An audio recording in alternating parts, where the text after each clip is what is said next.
Good morning. It is Friday, February 2nd in Summit Economic Development. And we are starting this morning with Elizabeth Bridgewater from the Wyndham and Windsor Housing Trust. Hi, good morning, everybody. Good morning, Elizabeth. Yeah, thank you so much for having me this morning. I submitted some written comments in advance, but I'll paraphrase them this morning. I just want to start with just thanking you for making housing another year of focus. It's just such a critical issue in our state. And I'm really encouraged by the effort this year to really look at the development process itself and break it down into some component parts and see ways that each part could get done more efficiently or faster as a way to just one strategy to bring housing into our communities faster. And certainly reforming the appeals process is a very rich area to look at and make some changes. So thank you for that. Unfortunately, I have some experience in this area, and which is probably why I was invited to speak on it. And I know I've spoken to a few of you independently about this, so some of what I have to say might not be new. But just to ground everybody in what I'm talking about, we are working on a new housing community in Putney, and we're co-developing it with Evernorth, and it's in its third appeal. So it's been the subject of some kind of a small but recalcitrant group of community members that really don't want to see this project come to fruition. And they've been using the appeal process as a way to delay the project. It's been delayed a full 2 years at this point, and we're in a third appeal right now. So we're still working our way through this process. So I just want to start with saying, if some of the provisions in this bill were actually in effect 2 years ago, this project would have already been built, and residents in Southern Vermont would be enjoying their new homes right now. So I think there's some really powerful components of this bill that I want to point out. Unfortunately, instead of that, during the last 2 years, the price tag went up over $1 million because, as you all know, construction costs were rising dramatically over the last few years. And then we've also spent tens of thousands of dollars on legal fees.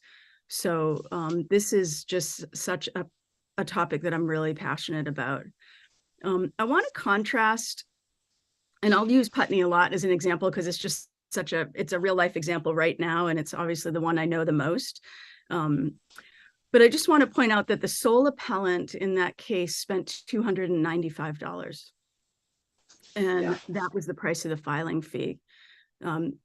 Obviously, there's no requirement to have an attorney, and they did not hire an attorney.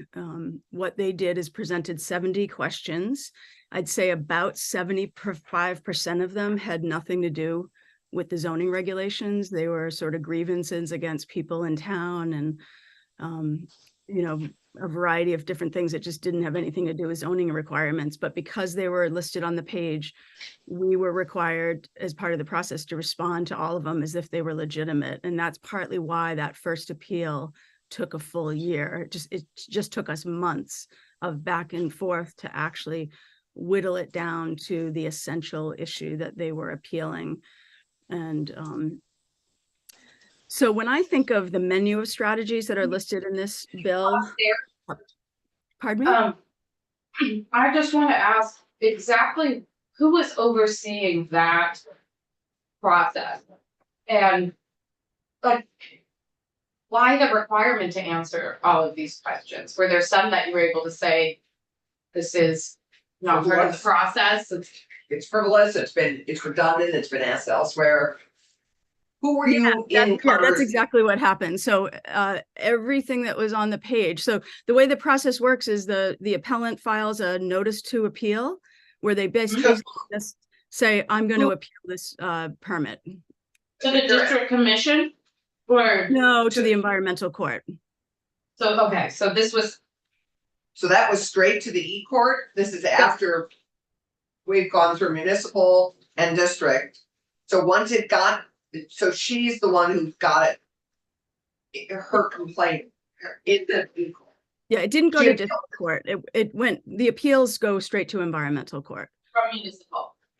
From the Okay. municipal decision, yep. So it went Yes. through the whole municipal process, then the appeal went to the division of the environmental court.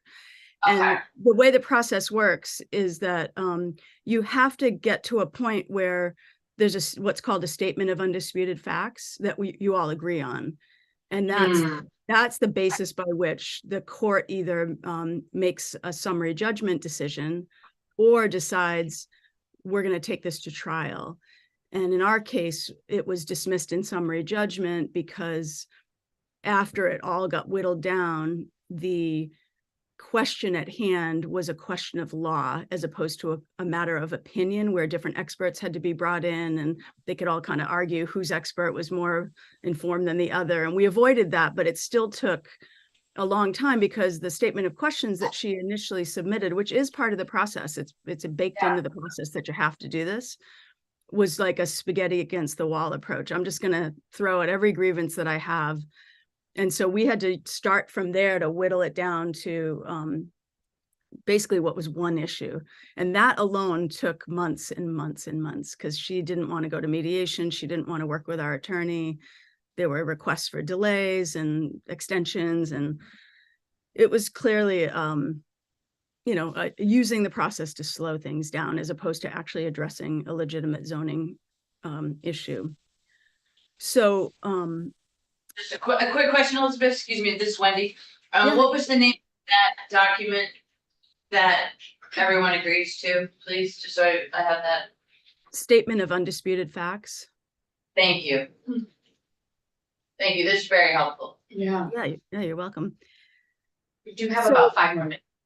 Okay, I got a whole bunch of points I want to make, so I'll keep it fast. But I just feel like we need to balance a process that will help us build more housing quickly and address the crisis that we're in. Citizen participation, which is a value that we all hold, and of course, due process in the legal system itself. And so I think there are some provisions in this bill that do that really well.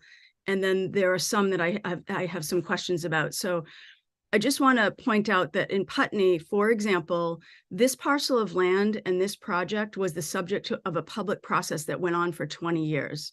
So that's why it's such an interesting example to illustrate some of the points I want to make.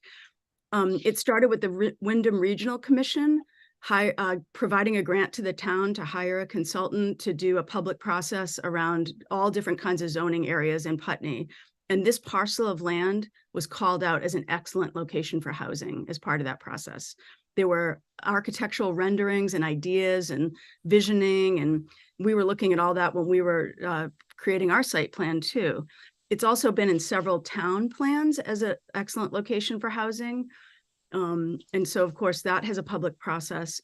It was also a neighborhood development area, the special overlay district that helps streamline housing and other development was created that covered this parcel. That also has a public process. And then, of course, the zoning application itself has a public process. And in our case, we also hosted a number of informal sort of lowercase c community engagement. So there were multiple meetings and we answered every question at an epic zoning hearing that lasted over, I think it was 5 hours. Kathy Beyer, who's got a lot of experience in this, said she's never sat through a longer zoning committee hearing than in her entire career. So I guess the question I have is, why can one person circumvent a public process that many, many other people have participated in for such a low bar cost? And of course, my position is that they shouldn't, especially when we're in a housing crisis that affects all Vermonters, and particularly those with the most modest incomes or those with no home at all. So I just want to point out the things that I think this bill does really well to address this. And one is the section where it actually is like an appeal proof section that articulates what projects should be exempt from appeals altogether. That's a project up to 25 homes, a project in a location in a designated center, which Putney was in, and then a project that doesn't require a conditional review. So assuming those are ors in between each one of those criteria, and I think that's how we're reading it, but I would suggest cleaning up that language so there's no ambiguity. Our Putney project meets 2 of those criteria. And so again, if this was in place 2 years ago, we'd have 25 more homes in Southern Vermont and a lot of happy residents. The appeals bond itself is an intriguing strategy and one that certainly piqued my interest because one, I have a colleague in Massachusetts that has direct experience with this, but also just because our costs were so exorbitant, it's very appealing to think you could recoup some of those costs. But I have some doubts about whether the way it's written is really actually going to be effective. And the reason why is it has this indigent component to it. And I think, you know, the way I'm reading this is that it's a real attempt to balance equity in the process and make sure that people with financial means aren't the only folks that have a voice. But if you look at what happened in Putney, I think our appellant is probably in that category. She is a woman that lives in affordable housing and doesn't have a lot of resources. She didn't have any resources in the first appeal, but when we got to the Supreme Court level, she somehow had enough money to hire an attorney. So I think she had a group of backers that were helping her, but on the piece of paper, she was the appellant. Right. And Well, so Elizabeth, may I just interrupt? As you know, in Woodstock, this kept going with people of lesser means because it was all being done pro bono. Is her legal work not being done pro bono? I don't know what the arrangements Why are you're between she and her attorney. I think that there's a small group of citizens that are funding it, and but I actually don't know that. There's a little side story about how they're raising money to fund it that might be questionable, but So she's being enabled financially. yeah. So my point about this is there are workarounds to this issue, and Yeah. so I think this is a good attempt to try to create equity. But I think it's also the very thing that could make this strategy not really effective. And then, of course, if somebody is indigent and gets an exception to the bond appeal, you know, where's the recouping of costs? It doesn't exist anymore. And so I feel like there's a lot of conflicting messages in this part of the bill. I also reached out to my colleague on Cape Cod, where I used to work. His project was actually the first one to trigger the bond in Massachusetts. So I wanted to hear his insights and I wanted to share those with the committee. He had a group of appellants. They had the opportunity to spread the cost. He thought it would be about $3,000 per person. What happened in their case is the judge reviews it quickly, determined it was potentially a frivolous appeal, put on a $25,000 bond requirement. The group could have chosen to move forward. They decided not, because I think they knew it was a frivolous appeal and they withdrew their appeal. They ended up settling with a very kind of minimal impact to the project, a very small dollar amount impact on the project. He was delighted, of course, with this outcome. But the key thing that stuck out for me is that it still took a year to get through it. So it doesn't address, in the Massachusetts case, it doesn't address, and there aren't any real, I think, well, I guess if some of these components all work together, this bill does address the speed, and that's in the mandated time limits that are listed. And I do think that time, but probably like running really fast through your final points. We have to get this bill out next Friday. So. That's great. I only have a few more points that I want to add. And that's just like looking at the time limit section of the bill, I think is really critical because that balances those three things that I'm talking about, you know, critical need for housing, honoring the due process, and honoring citizen participation. And so having an appeal proof projects, I love, but also when appeals do happen, finding a way to shorten that timeline. And New Hampshire has the appeals board, housing appeals board, and they seem to have got it so they can get it down in 6 months. So I love that piece. I hope that that'll make it through the final writing of this. And then the last thing I just want to say is I am so excited that this is being looked at in detail. And I think regulatory reform is critical, but it needs to be paired with additional dollars, because we could create this amazing new efficient process, but if we don't have enough money to build housing, we're still going to get less housing built. So I'm hoping, I know this didn't have an appropriation section for one-time funding. I think there's some other bills being drafted in the Senate. And so I'm hoping that that'll be the opportunity to look at this issue and the critical need for one-time funding. So with that, I'll stop and just thank you again for your time. Thank you so much for putting your energy and expertise into this really important issue. And thank you, and thanks for persevering with this project. Maybe some of us will be there for the ribbon cutting to celebrate with you 20+ years of working to get more affordable housing. Here, you have the Thanks, Elizabeth. expertise. Thank you. I'm going to sign off. Thanks. I'm going to stick around to hear Maura because I'm a big fan of anything Maura's got to say. Yes. She came in early to hear you.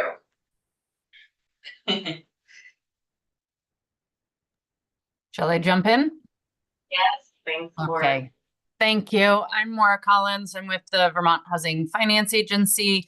I similarly am going to move probably very quickly through jump around to a few things. From the Be Home bill, I did watch some of your testimony from earlier this week. I love Zoom. And so I think I'm just going to try to answer the questions that I heard you all have from a few days ago. One of the questions that I believe you may have is that there are a few places in what's H719 and what I think you all are considering for this bill that references VHFA with some homeownership related programs.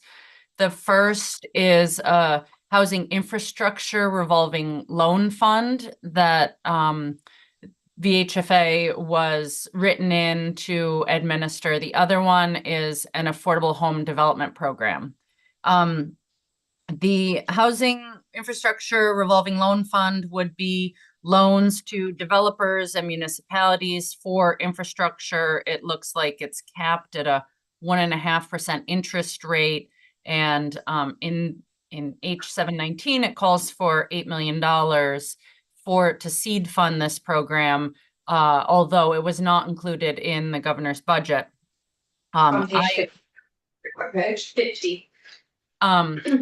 I was not a part of the development of this program, so I don't want to speak on behalf of, fully what the intentions are, but I can say that I do see the need for such a thing. Infrastructure is a great way, supporting infrastructure is a great way to make housing more affordable. You've heard me give testimony in the past about how, back in the day, this is why housing was more affordable, was that municipalities used to have the money in their budget to be able to put in roads and sewer and sidewalks and all the things and hope that a developer would come and put a subdivision of housing in their community, which would support their schools and businesses and all that.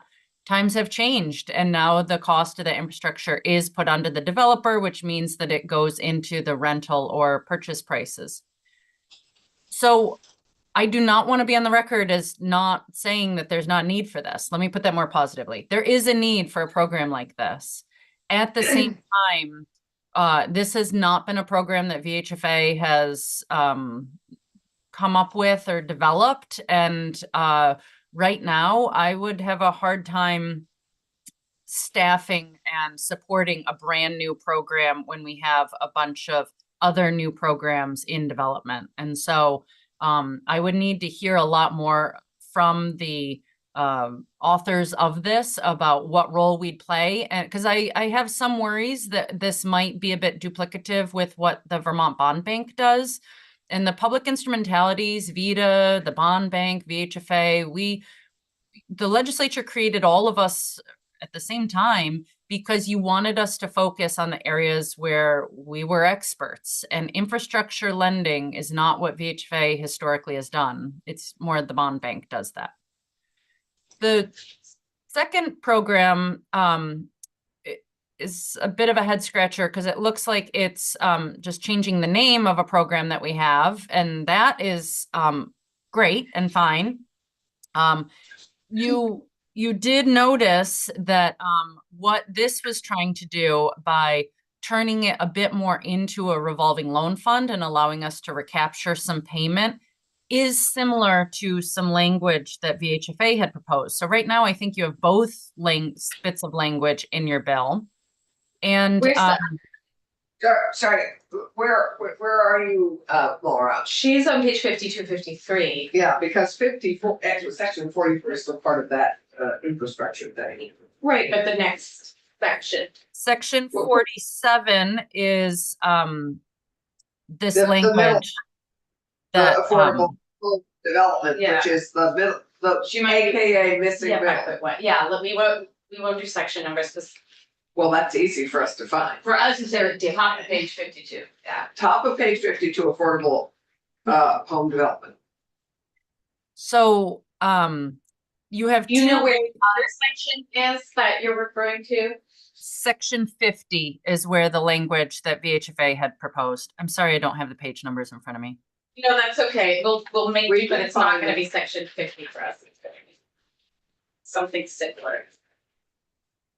Section 50 what? Well. Repeal. So register. What's the title? What's the words after it? Middle income homeownership development program, Page 57 for us, section 49. 49. So it is Yeah. true that largely the two bits of information are similar.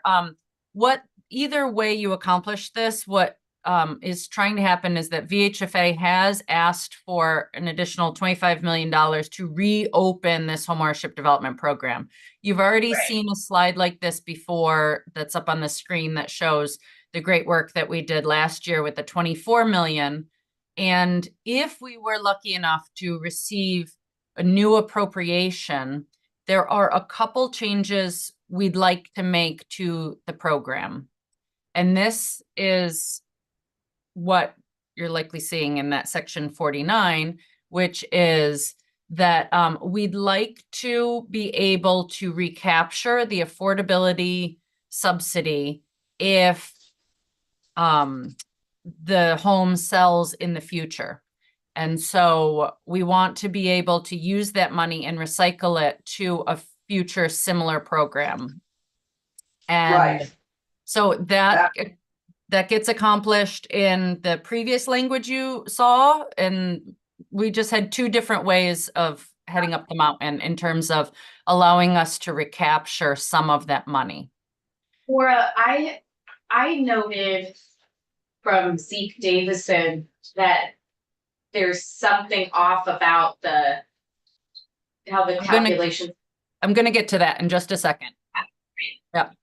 There's two other language changes before I speak to that though. One is that this program was authorized under the FY23 budget and then authorized again as a part of the Home Act, Act 47 last year. Right.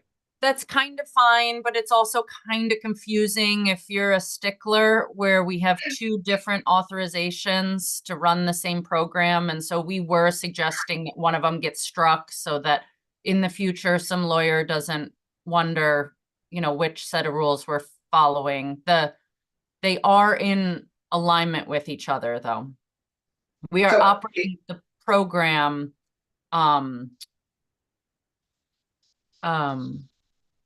So if you have these alternative proposals, which one are you asking us to move forward with?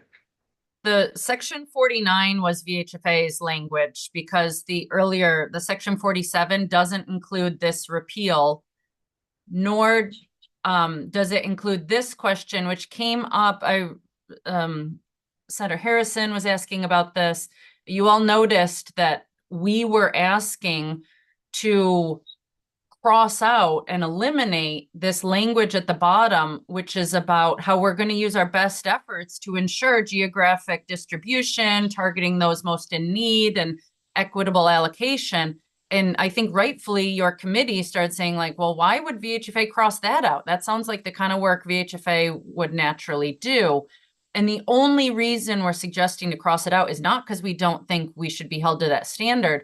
It is repetitive of what is mentioned just above it. And I think Senator Harrison was noticing this the other day, that it's fine if you say it twice. It doesn't offend me, but I just have to say that right here, it says that the program shall include geographic distribution, community economic need, and the Read it like. It's on Let's page move, yeah, 59. let's move to the next point. I think Thank you. that's fine. Yep. And then the last one, yes, Zeke has mentioned this 35% issue. And I put an example here, that this program is limited to serving, or our award can be up to 35% of the total development cost. And so at application in this fictitious example, that would mean that if it cost 550,000 to build a home, that they can only get 192,000 in subsidy.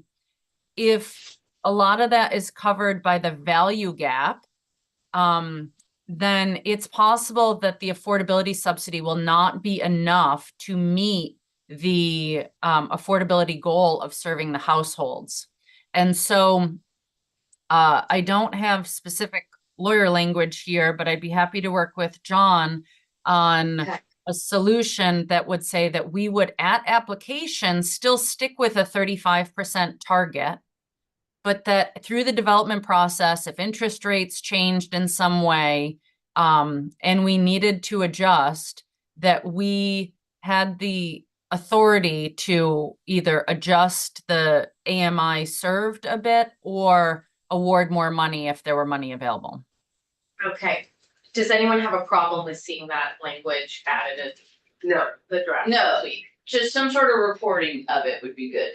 Okay, If this happens, I think it should be reported, obviously, and Okay. I'm sure okay, that's probably the plan.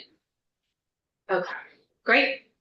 Is there, no, My last things, I didn't completely follow what you all, you had a lot of questions about affordability and the definition of affordability. You are not yes. the yes. first nor Big the question. last to ask. I wanted you to know that this chart you're probably not even able to read is up Correct. on VHFA's website. And I cannot answer quickly the question of what is affordable housing, because there are many programs that set that target at different thresholds. The Section 8 program looks at extremely low income households, so they serve people under 30% of median. The tax credit program goes up to 60. Now it actually goes up to 80% of median. Typically, a good rule of thumb is that affordable rental housing is often going to be defined as 80% of median or below, whereas Yeah. affordable home ownership is going to be 120% of median or below. But that is not hard-coded, written. It has to do with that every program has a different threshold, and therefore VHFA tries to provide a service by putting a chart out there that just shows what all the numbers are. Why you don't see 14 counties listed here is that it is very common to say that it is the greater of the statewide median income or the county level median income. Great. thank you, Maura. I also have a chart that Representative Sebelia gave us from HUD that's like that, but a little Yep. meter. Yep. So you described what's on the meter. We should move on because we have some tax proposals to consider. So, thank you as always, Maura. I hope you are here with us next week as we make final decisions, because you're always very helpful with that. I can do Oh, that. yeah. I want you to know that the final slide that you'll see that we could talk about another time, you asked me to speak about the rental housing, but we can come Yes. back to that another time. I think another time, meaning like this weekend and Monday, I would say, you know, I am where Maura is, which is adding to the landlord certificate, and that's also because of the tax proposal I'm about to put on the table. And I think we need more people to do the landlord certificate. I'd rather not create a whole new form and expect better results. So that is what Maura is describing here with the fields sort of. She is, there are issues on who gets to see it and use it, so I would, Maura, maybe you and I could have a That chance sounds to great. chat this weekend Great. or on Monday. I'm very Thanks for sending available. the chart. Thank you, You're Maura. very available. Thank you. You tell me when. Okay. Well, no, Okay. okay. So we have Kirby in the witness chair for the first time as our ledge council person. He came to us from the tax department. Before that was a law clerk 11 years ago here, as he reminded us this morning. So we're glad to have you, Kirby. There are 3 tax proposals, to my knowledge, that we need to make sure we're very Do we have clear new on. language on these proposals for us to look at? So one We just is a did. proposal I'm putting on the table, and I don't know if Kirby had time to. Hi, might Kirby be- Peters, yeah. City Council. So yeah, I can walk through, what's in the bill now, Mhm. which is basically 2 proposals, as the chair was saying. And I do have some language for you, some draft language thrown together for a possible committee proposal. Right, got it. And right now we're at section 30. For it, in the Yeah. draft we have at the moment. Let's just sections, because Or pages. yeah, pages is gonna be better. The Okay, sections are different in 4.1 and 5.1. well, we only have a paper copy of 4.1. Right, but others may have different ones. So what page? Page 36 from draft 6.1, which is available on the That's community. not what page. we- Right, but we don't have it, we're going 4.1? It's page 33. Magali's gonna print 6.1 for all of us, because that's what we're gonna look at for ledge council. Okay. 33 of. 1.1 is on the community page now, just in case you want to look at it. Yeah, we're gonna get it. Got the plan for. Yeah, we have a plan for municipalities section. We got to it yesterday. That's my attention. Taxes, where it says taxes with stars around it, that's where. Oh, right, And on the it's bottom the of the bottom of page. page, bottom Got of it. page 34. Okay. And we're not gonna do like a full walkthrough, but you're Sure. gonna sort of, I'll- this is the time to ask questions of what this proposal will achieve. So I'll give you the overview. There's a 4 sections in a row here that establish a new property tax exemption for construction and rehabilitation of principal residences located in certain areas. Those areas being designated downtowns, village centers, neighborhood development areas, and there's a federal designation called the New Market Tax Credit Area. So for new construction in those places, the exemption would freeze the value of the property on the grant list for 5 years. Any increased value due to construction or rehabilitation is exempt from education property taxes during that time. A municipality may vote to also apply the exemption to municipal property taxes. To use the exemption, the property owner must gain certification from ACCP. The agency can revoke the exemption if requirements are not continuously met. And if revoked, the property owner is required to repay taxes that were previously exempt with interest. And the exemption includes safeguards for the Let them property. finish. Yeah, go ahead, just finish it. Yeah, so the last part about the exemption for the 10,000 foot view is that the exemption includes safeguards that the property will not be used for short-term rentals. And the current tenants will not be unfairly displaced while the construction or rehabilitation takes place. So I just want to set the table again that we are probing this as whether or not we believe it will create more housing and is good for the economy of Vermont. And obviously, I can't stop you from thinking about the tax implications. But you know, I think on both fronts, it's fair to raise things and weighing the tax implications against, does this really have value for the economy? Senator Clarkson. In a year when we were looking at a huge increase in our education property tax, I don't think this is a year to adopt this idea. Even though I think it has merit, I think this is the wrong year, sadly, for us to be looking at this. And I would be open to other tax proposals, but I think this one, anything that impacts our education fund this year is going to be a challenge for me. Senator Harrison. Thank you, and thank you for bringing this up. It's a Well, the town of Brattleboro actually had asked me about, something like this that would just apply to town taxes.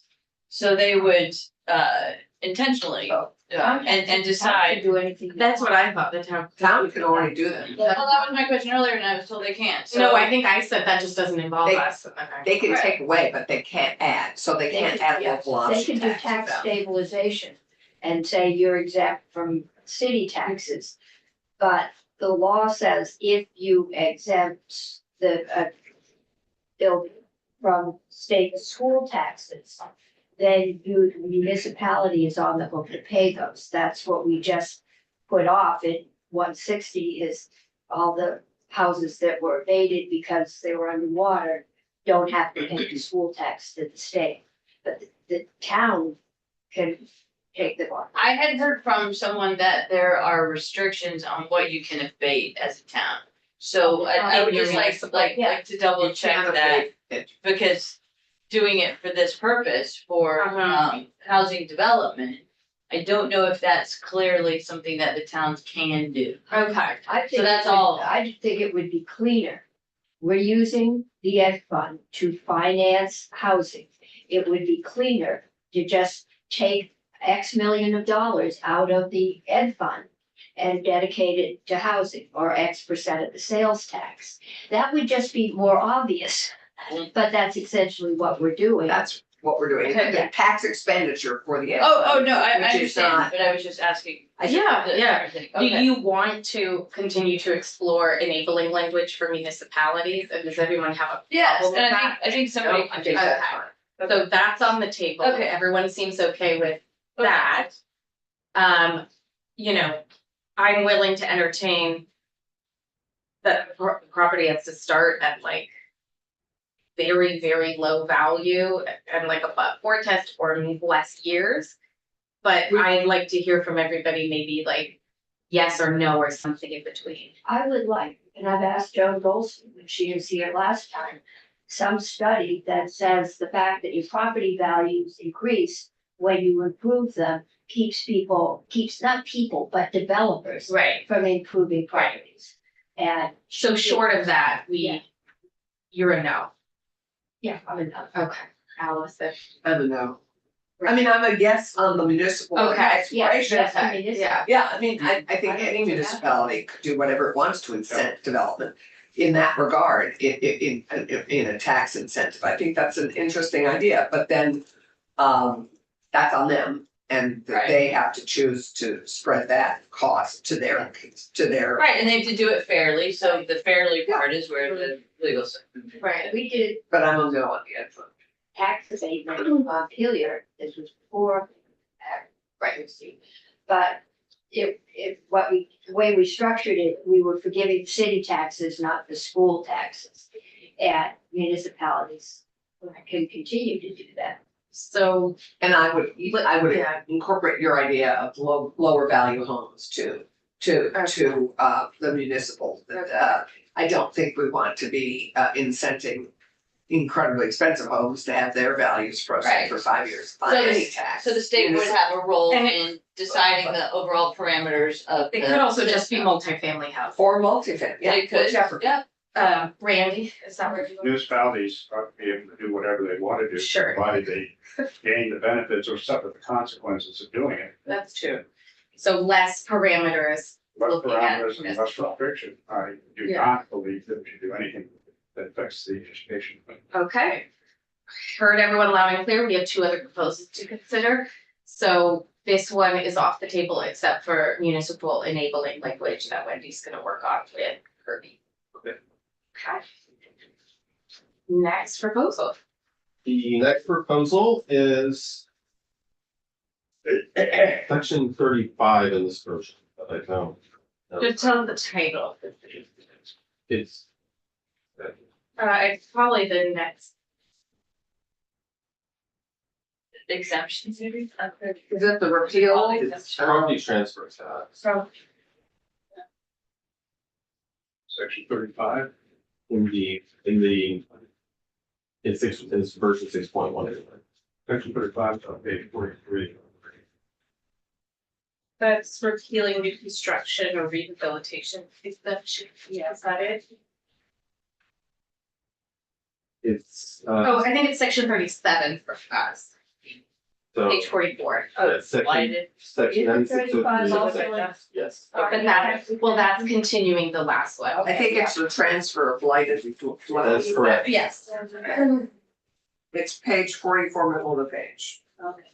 So what this would do is create a new property transfer tax exemption for transfers of blighted dwellings that will be rehabilitated and occupied as a principal residence within 3 years.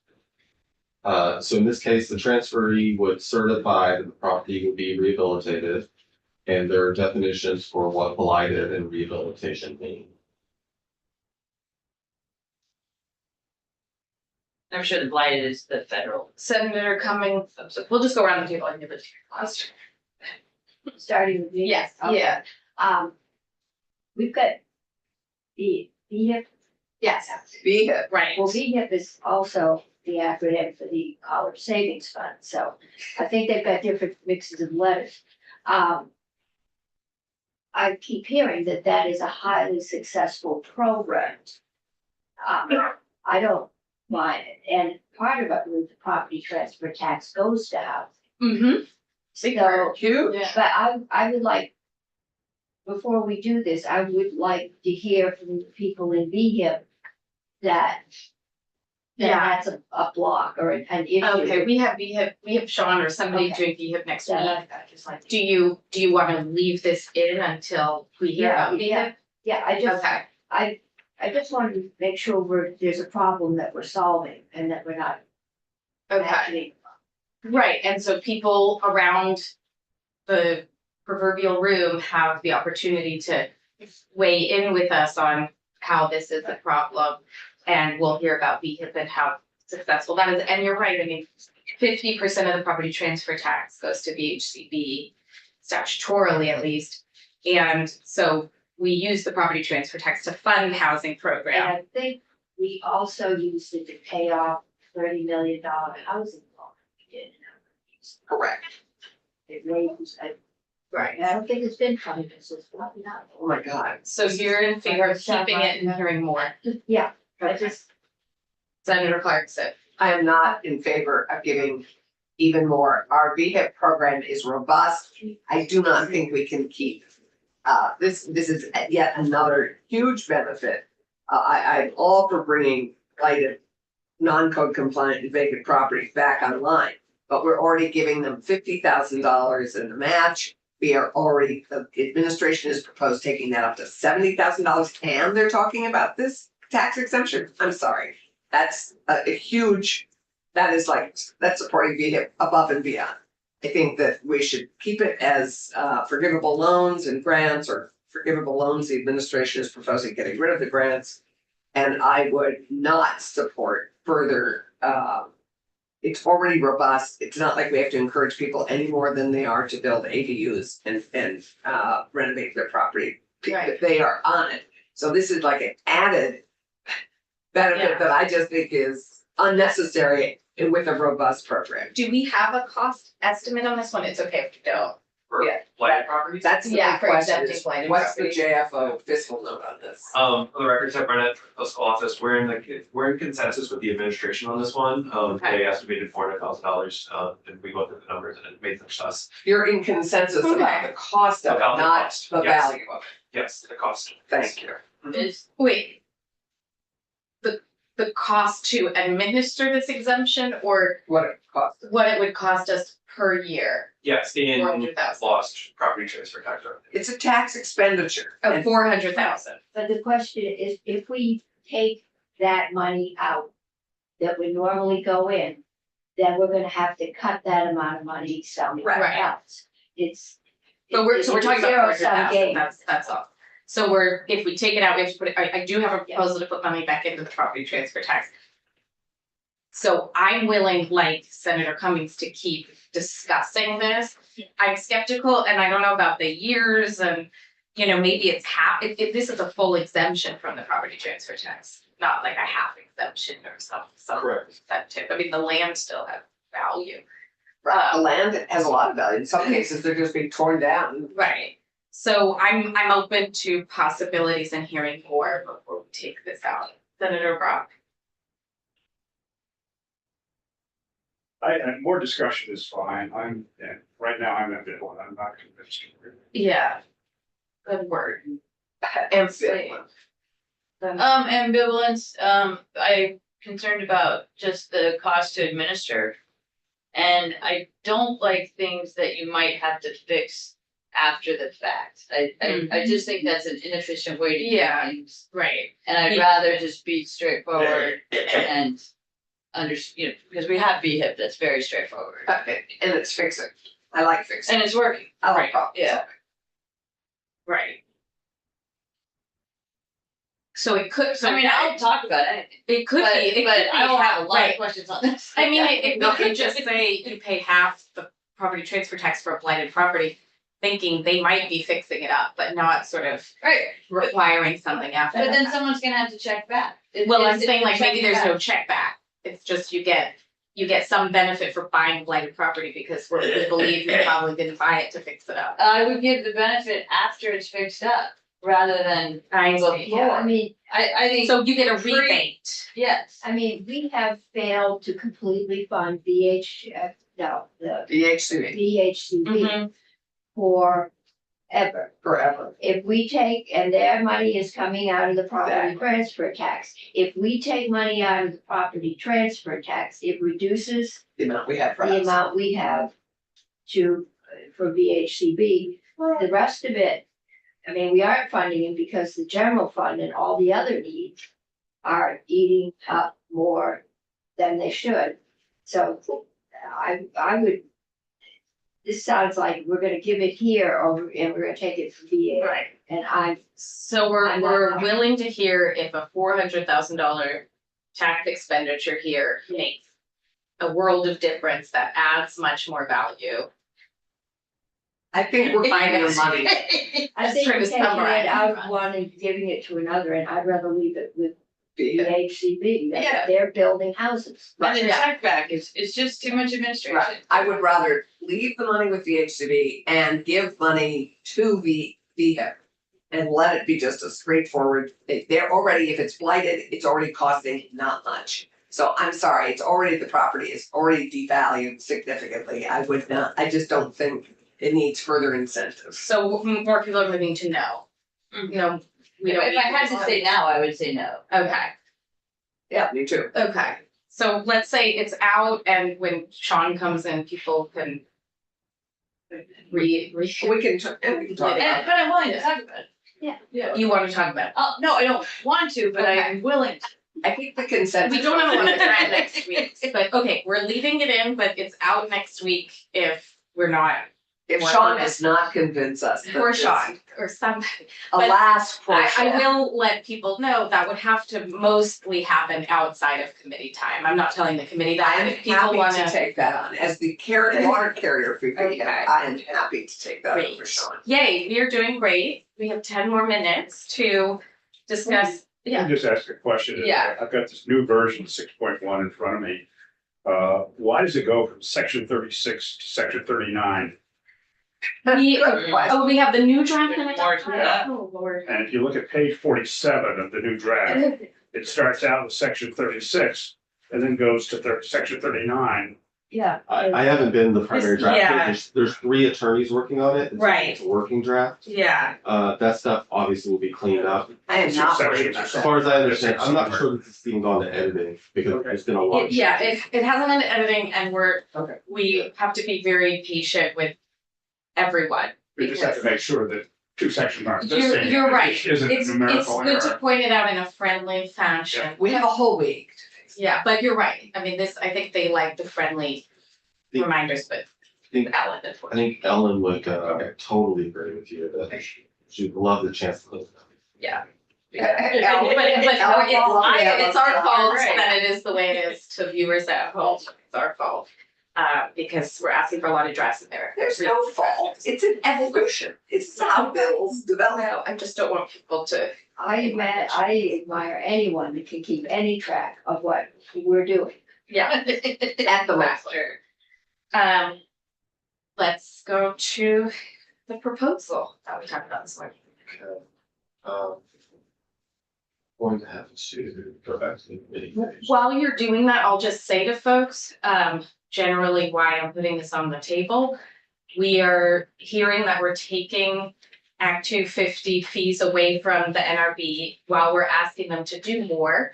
And we need to find, if we want most of this bill to pass, as it's been agreed upon in terms of the tiers, et cetera, moving forward, we need to find them and the municipalities through the RPCs, the capacity to do this.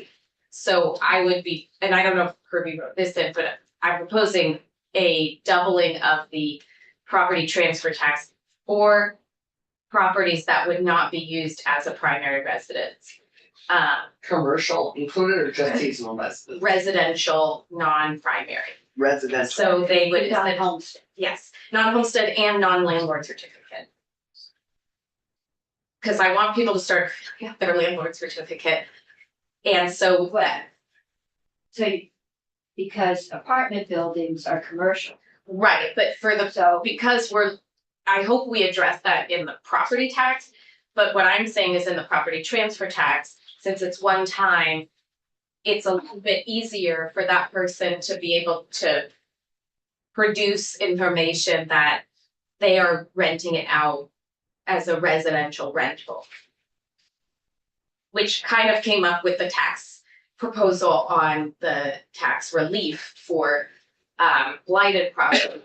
So we'd be using that same mechanism to double the tax on you're doubling the Second property transfer. tax. property transfer tax. Okay. Yes, Not, not the property tax. not the property tax. I want this money not to go to the ed fund, even though I know the ed fund needs money, but I need this Property money to go transfer there. tax doesn't go to the ed fund. That's what I'm saying, so I'm not, I needed to Which one make, are we talking about? we'll get to that, do you wanna, Yeah, we do have a sense. just to walk you through what we put together, so yeah, the general rate for property transfer tax is 1.25%. Currently, there's a discounted rate for a What portion. page are you on? This This is, is a new language, Yeah.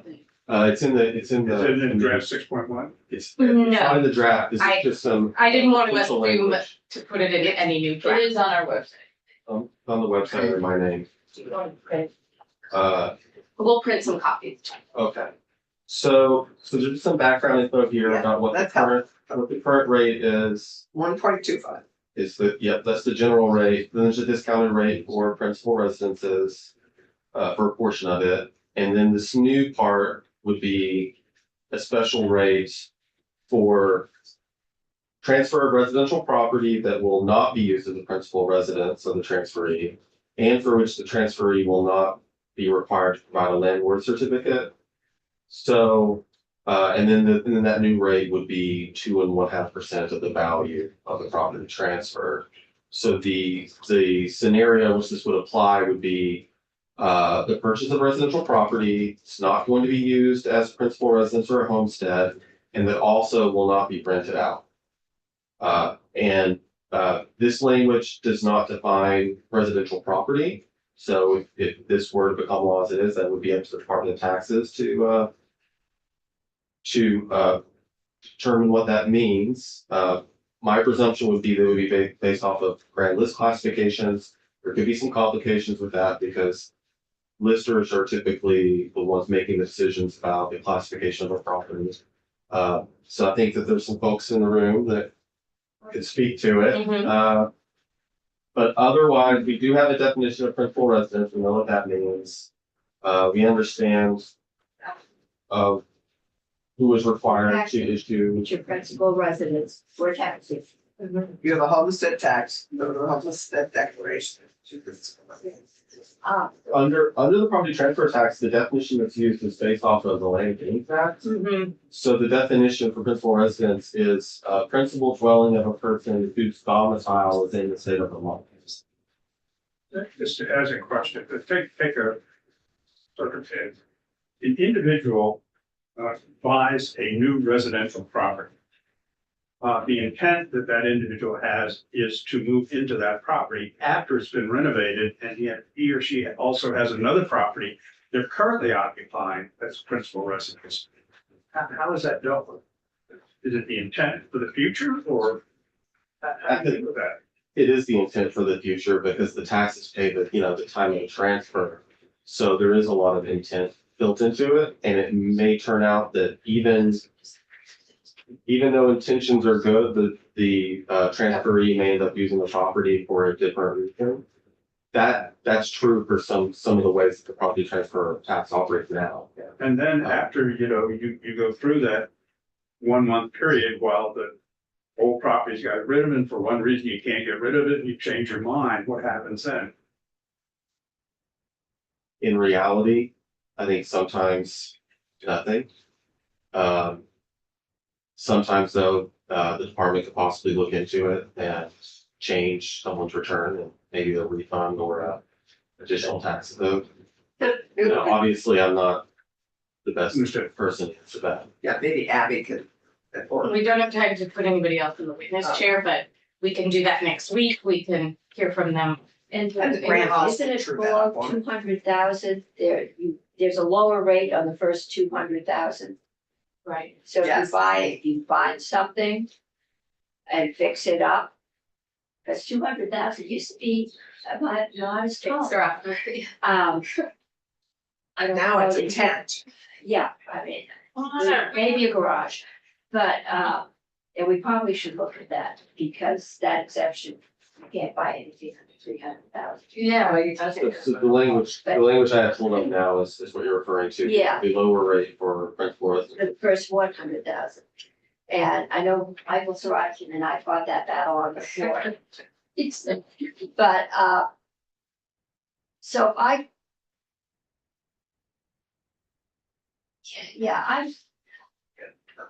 doing a cost benefit. We'll make money. Yeah, and we can hear the, And we can do that, but we also are doing a tax based on use, and whenever you do a tax based on something other than you're doing it clean, we get things like the bark mulch dilemma that those of you who weren't here, if you put the bark mulch on your tomatoes, it was tax exempt. If you put it on your rose bushes, you paid taxes. And We clarified that. though. yes, we did, but not after a whole Right. bunch of people got $300,000 higher tax bills and were very upset. I've got to do a cost Sure. benefit on that. couldn't we hear the fiscal analysis and then add that the cost benefit, and we won't be able to, I wanted to put this on the table for people Okay. to think about, because we do need a revenue source in this bill to accomplish some of the other provisions. Yes, and- Can I just so that people know, there Yeah. was no revenue recommendation in the NRB report, so I'm still open to other revenue recommendations, right, But this is the. but this is, no, and I'm not Yeah, saying it's a bad one, and I'm just saying, it's come down to the legislature to find a revenue. That's right. When It there were always lots, does. okay, well, I'm just pointing it out, folks, that Proud of them. if they have a better idea, let us know. Oh, I see, you're saying broadly. Perhaps everyone on your left might have a brilliant idea, but they aren't able to Okay. share. Just Ted. Hi. Hello, Ted Burnett, Direct Fiscal Office. Based on a preliminary analysis of property transfer tax data, doubling the rate on primary residences would generate $14 million. Ooh, 14 million. Yeah, $14 million, there's a huge amount of Pretty- value we have a lot of seasonal In what- residents. Period of time. in that category. Per year, Wow. We do. Yes, 25% of our houses. Woodstock. We just Wendy, went through a big 50%. boom. Of our houses. Of So Woodstock. you might want to Wow. level that. I mean, we've had a very hot housing market. Mm-hmm. But housing markets historically do Right. this. It's plateauing. Yeah, I yeah, think. I think it is plateauing, yes. Speak for your community. And I just sent some information. Yeah, that's interesting. And we can certainly document the harm that that is doing to the state, or the cost, I should say, that that is doing to the state. We already have. It's huge Right. cost Right. for a variety of. Right. So I Right. wish we had more time to discuss the merits. This is the best I could do. It's a great idea. And we, we want to look at where the money's going right now. It's 50% VHCB, some to regional municipal planning, which is actually great too, for what we need the money for, and something else. What is the third thing? Do you know? It's okay. No, it's pulled up. general fund. The general fund. Yes, Oh, the general General fund. fund. Yeah, which so funds we everything can else. look at other needs that we have if we wanted potentially, I think the best way would be to create a special fund and For that this. extra 2% Yeah. would be dedicated to go into there to Right. fund various housing. we need a separate category for the NRV, essentially. Do we have an estimate of lost revenue from the NRV? Because I'm not sure I've heard one. That's a great question. I wanna say it was like 2/3 of their $8 million. I mean, I don't want. I'm not sure I actually Yeah. heard that. I think it's in the reports. So if someone like, if Sabina, or someone who's. So I was not here, but we'll find out. Will get us that. Yeah, I know. So thank you, Kirby. It really does help to have someone who knows tax policy and implementation well, working on this with us. So we appreciate that. Tax folks, others, find us in the halls for now, and we'll try to set aside a half hour to hear more about this next week. Make a decision. Thank you. Okay. Yep. So we have John, everyone, for 45 minutes to finish walking through his sections. A big chunk of his sections is the DRIA TIF. Where are we starting on the new? Or do you say 6.1? We can use 6.1, is that what you guys have? Yes, That's we great. got it printed out. Awesome. Although all my notes on I know. 4.1. That's okay. Yeah, I have 4.1 already, yeah. But we're looking at, You can look at 6.1, everything that I was No, we're talking looking about. at 4.1. we're looking at 6.1. You could also look at 4.1, okay. but we need to start, No, not for his section, Yeah. but It's still, I for the would. notes that are on the others. Yes. Yeah, keep your notes handy. Doesn't matter what the text is. The So the just, text is the same. yeah, exactly, that's Got fine. it, Yeah, got it. Fine. For my pieces. So we are on page 65 of 6.1. Okay. So this is the landlord certificate, this is the second, this is an alternative proposal for doing rental registry. This is, as I said, last time I was in here, relatively slim, this could be beefed up. What this does is there's already an existing landlord certificate that the tax department is required, or that landlords are required to file with the Department of Taxes. What section are we in? This is section 55 of the bill. Yep, So what page? 65. 65 on 65. It's now up to 65. 90 pages. Yes, I thought we were cutting things out. We, we're gonna try to hit 100. And I didn't cut a lot of things out that we're gonna cut out. When we want. No, she's pointing to me. I just thought we should hear everything before we cut stuff out. Yeah, But it no, will I cut a just lot got out. notes as to what I think. Yeah. Okay. I will try to be quick so we can get everything in. I know you guys have Ellen in next. So what this does is this beefs up the information request for the landlord certificate. And additionally, under current statute, the department prepares and makes available upon request a database of the information that's set out in the landlord certificates. This removes that upon request for particular members, just to make available generally a database. I'm not sure what approach you guys want to take. If this is going to particular purposes, I know that there have been a concern that you guys had worked through with ensuring confidentiality, making sure this stays with appropriate parties. So that's something I'm happy to try to pull in from that other rental registry piece. Yeah, we might pull some stuff in from the other rental registry piece, yeah, or to pay for it, to enforce it. My position is I don't want us to create a whole new form, and I'd like to use the landlord certificate more thoroughly for this tax. it doesn't generate any income, I would point out, for positions that we've created that are on. Well, so we might take that from the last section. Yep. It's just the mechanism, the reporting mechanism to me. To me, it's the access reporting, who, and all that stuff. Right, I just mean why I want to use the landlord certificate instead of come up with a new form. And the information that you'll see on 66, this matches the information request that's made in the other rental registry proposal. So it's the same set of information that would be contained. I do have a note to myself in alignment with what you guys just said to add a fine, if not file, to generate some fees resulting from this. Are people okay with that, merging these two, so we use the landlord certificate as the mechanism and we pull in some of the fees? I'd like to talk to Maura first. I'd like to have the chance to work on this over the weekend Okay. and talk to Sarah Carpenter and Maura together and understand what we're giving up and what we're Sure, taking. great, but people are okay with looking at. Yeah, but what else. I mean, we should hear from Maura and Sarah Carpenter. Yes, So, Maura has said a few times on the record here. She believes the landlord certificate is underutilized, not all landlords fill it out. And it's something we already should be requiring them to submit because it helps tenants. And we probably have better luck getting them to fill out a form that already is required, especially if we add a tax burden if you're not filling out your landlord certificate. So I don't know what Sarah Carpenter would say, and we are running out of time in committee. But Allison's gonna come back to us with a new proposal. I'm. But paying your tax, I mean, if you're going to tax them, if they don't, you really, Well, that's is it a tax. tax or is it a fee. fine? Is it, It's a are we fee or fine. criminalizing not sending in your, No, I mean, my proposal from before, it just means you're paying a higher tax, so you have a lot of incentive to do your landlord certificate you're paying a higher tax, if you don't submit it, a higher property tax, property transfer tax. property transfer tax? Is this what Kirby was just? Right.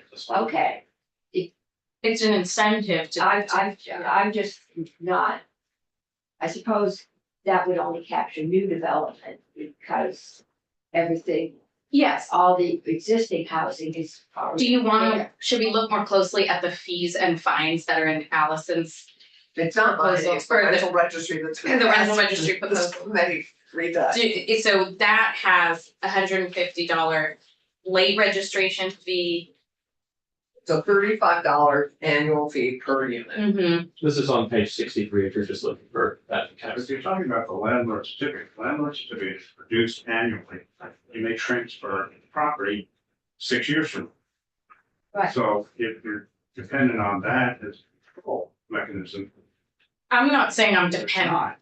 Well, I'm not saying I'm dependent on it. I think we'd like to have more landlords fill it out. Yes, It's So underused, way big time. right? one way to get them used to it is this property transfer tax piece, but that's not gonna do the job. It won't do the job No, because right. So somebody isn't gonna fill it out until the 6th year when they transfer the property. This does this has provisions that try to do the job of requiring them to give us this information. Yeah, and that's a side benefit of what you're doing. Exactly, and I think That's it's secondary. always better to use a form that we already have and Mhm. improve the form we already have.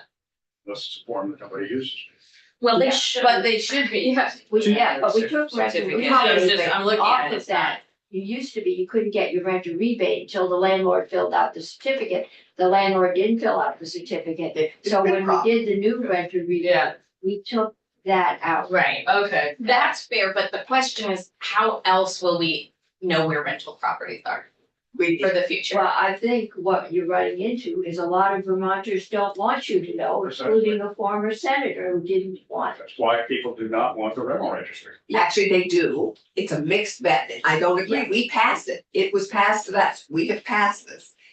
There are enough people who actually think it's very important, particularly as we go through But there are a lot disasters. who do not as well. Well, we add fields to both One. proposals, we add fields that even Mike DeRocher said are helpful. Mike's trying to use people's emails to get information out. This, This to would- me, it would be private. I just wanna make sure we're clear on that.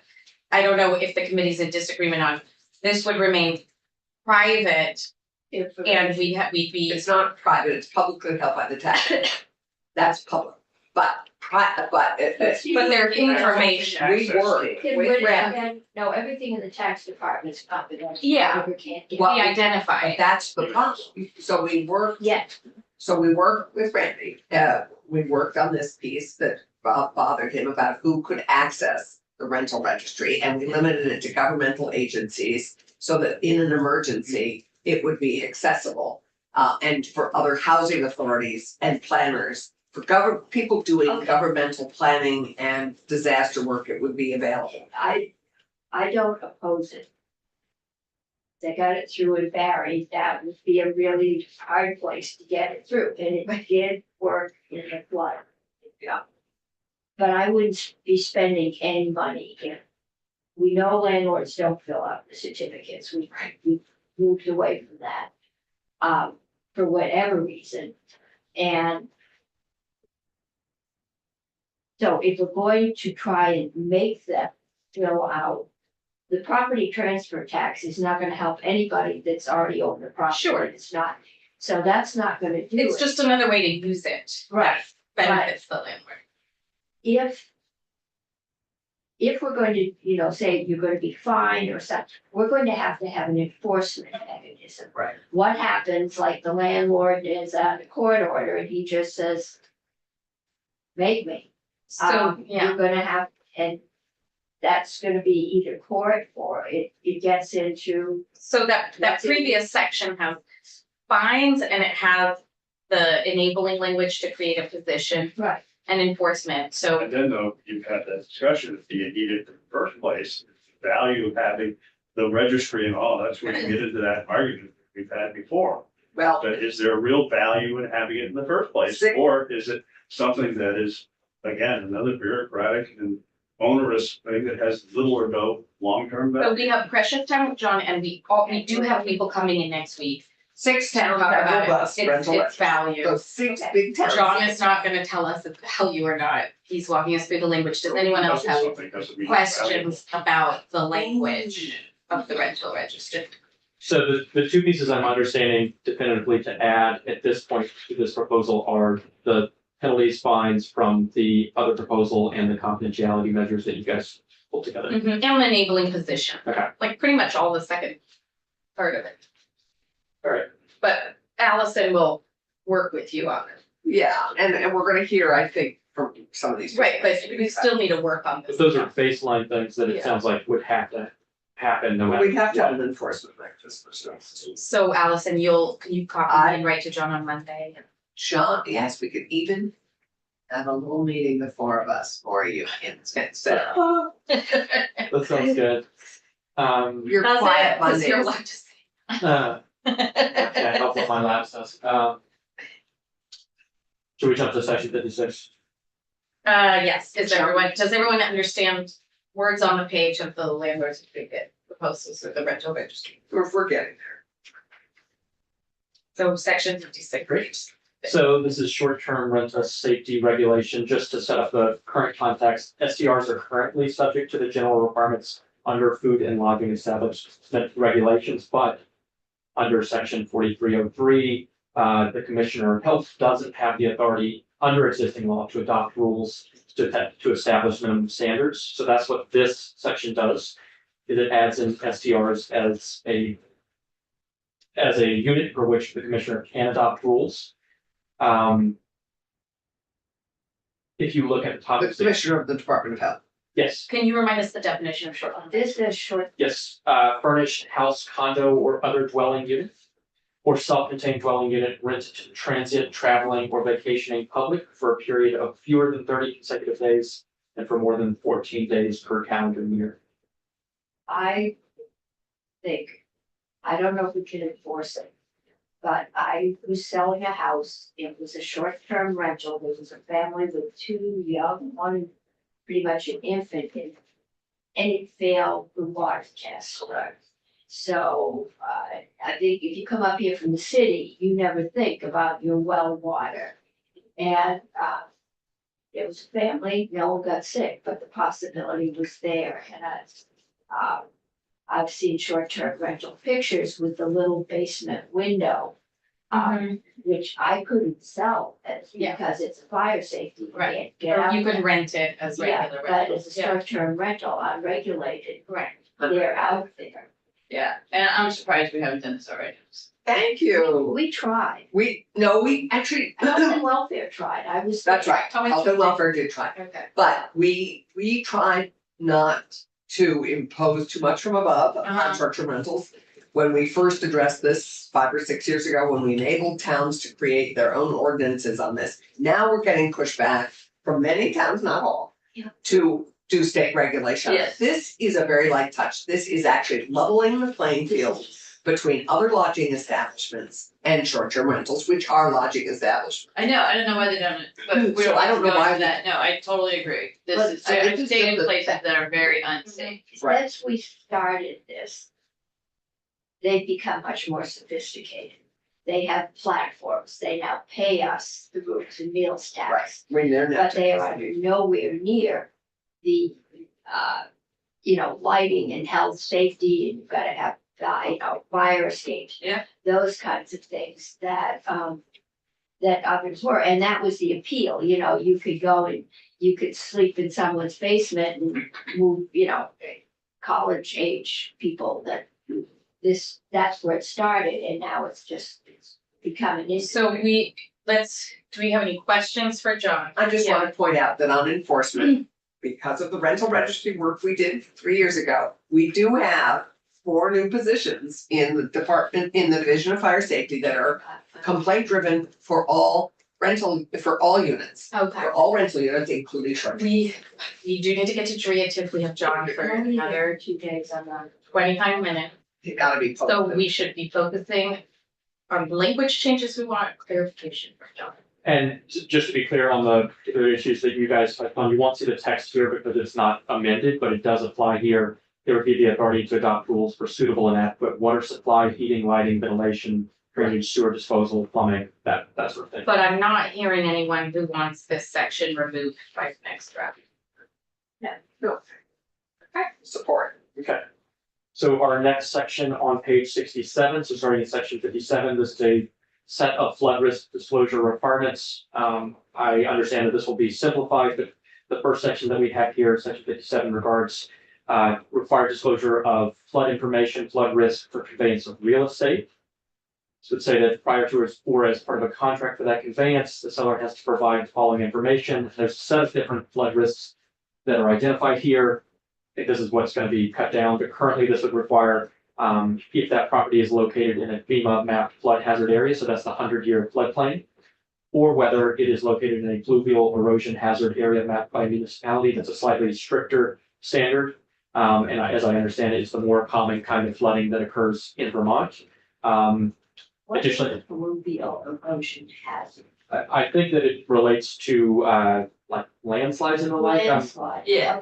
And those and are like- things that should be dealt with in city zoning. It shouldn't be zoned to put housing in a high risk area.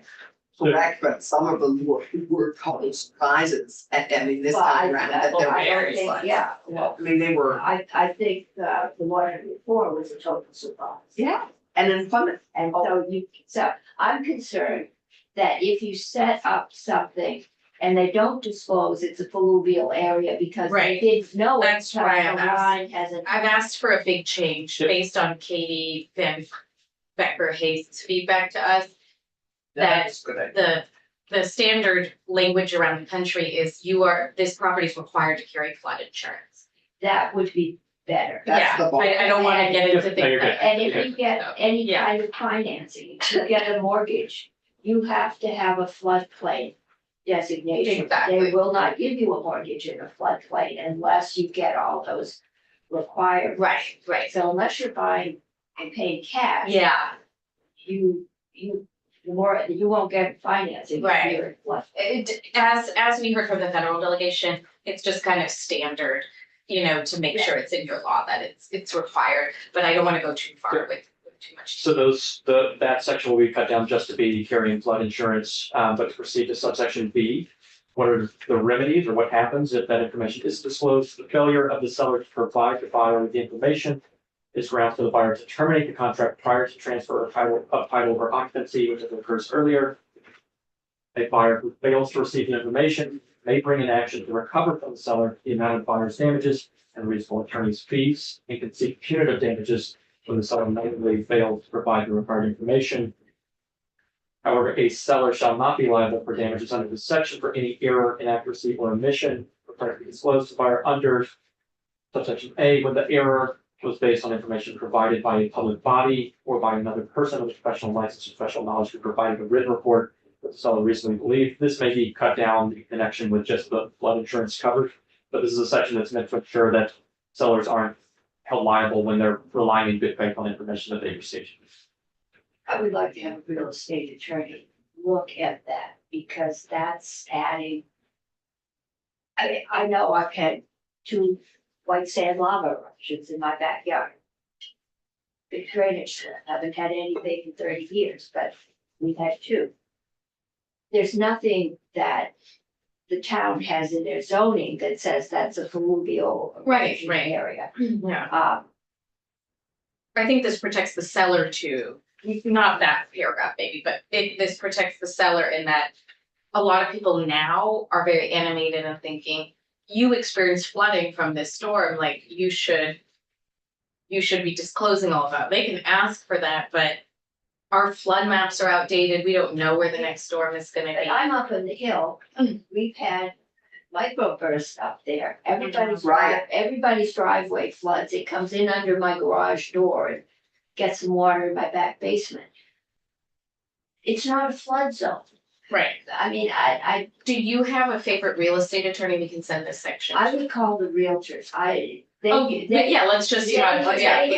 they have an Peter attorney Tucker. that specializes. And I know in Peter this. wants to testify for like. 15 And there, I mean, ever since somebody got sued because the realtor didn't disclose that Yeah. there were high winds that might blow shingles off your house on a mountain in Vermont. No, Might that blow was the whole the case, roof and off. let me tell you, the restrictions on, what you have to disclose. It's really hard to sell a house when you disclose there's been 2 suicides. Yeah. Do you have to disclose? You have to disclose it. You have to disclose if there's a sex offender in the neighborhood. I know Right. once that they did. I sold the house next door and I had to make people disclose that fact because, yeah, they'll come back and sue you.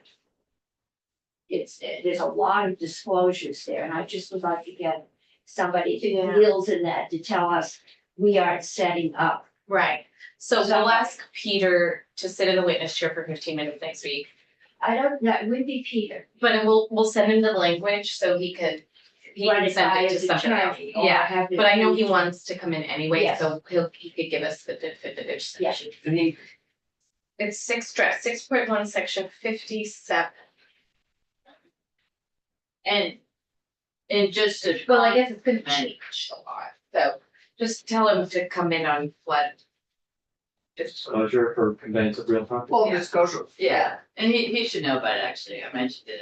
Just copy me too, cause And then just, we should make sure that the information is available in a reasonable place. To the realtors. Just comments. that the FEMA maps, they should know the. No, Yeah, if you maps or whatever you use, we Yeah. just should know where that information. I don't is. think we need to put that in statute. No, we don't need to do that, Yeah. I'm just saying. Yeah, I that's- know where to, the banks, you know, Okay, yeah, 20 more minutes. it's Okay. pretty common knowledge. So the last piece of that section is just that, this isn't gonna affect title. So non-compliance with the requirements of the section shall not affect marketability of title. Jumping next to section 58, this is for the same flood risk disclosure section, but this is on rental property.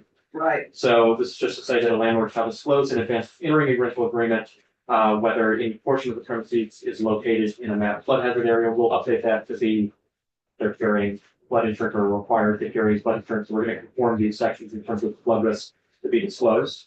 That notice is to be provided in a separate written document, given at or before execution of the lease.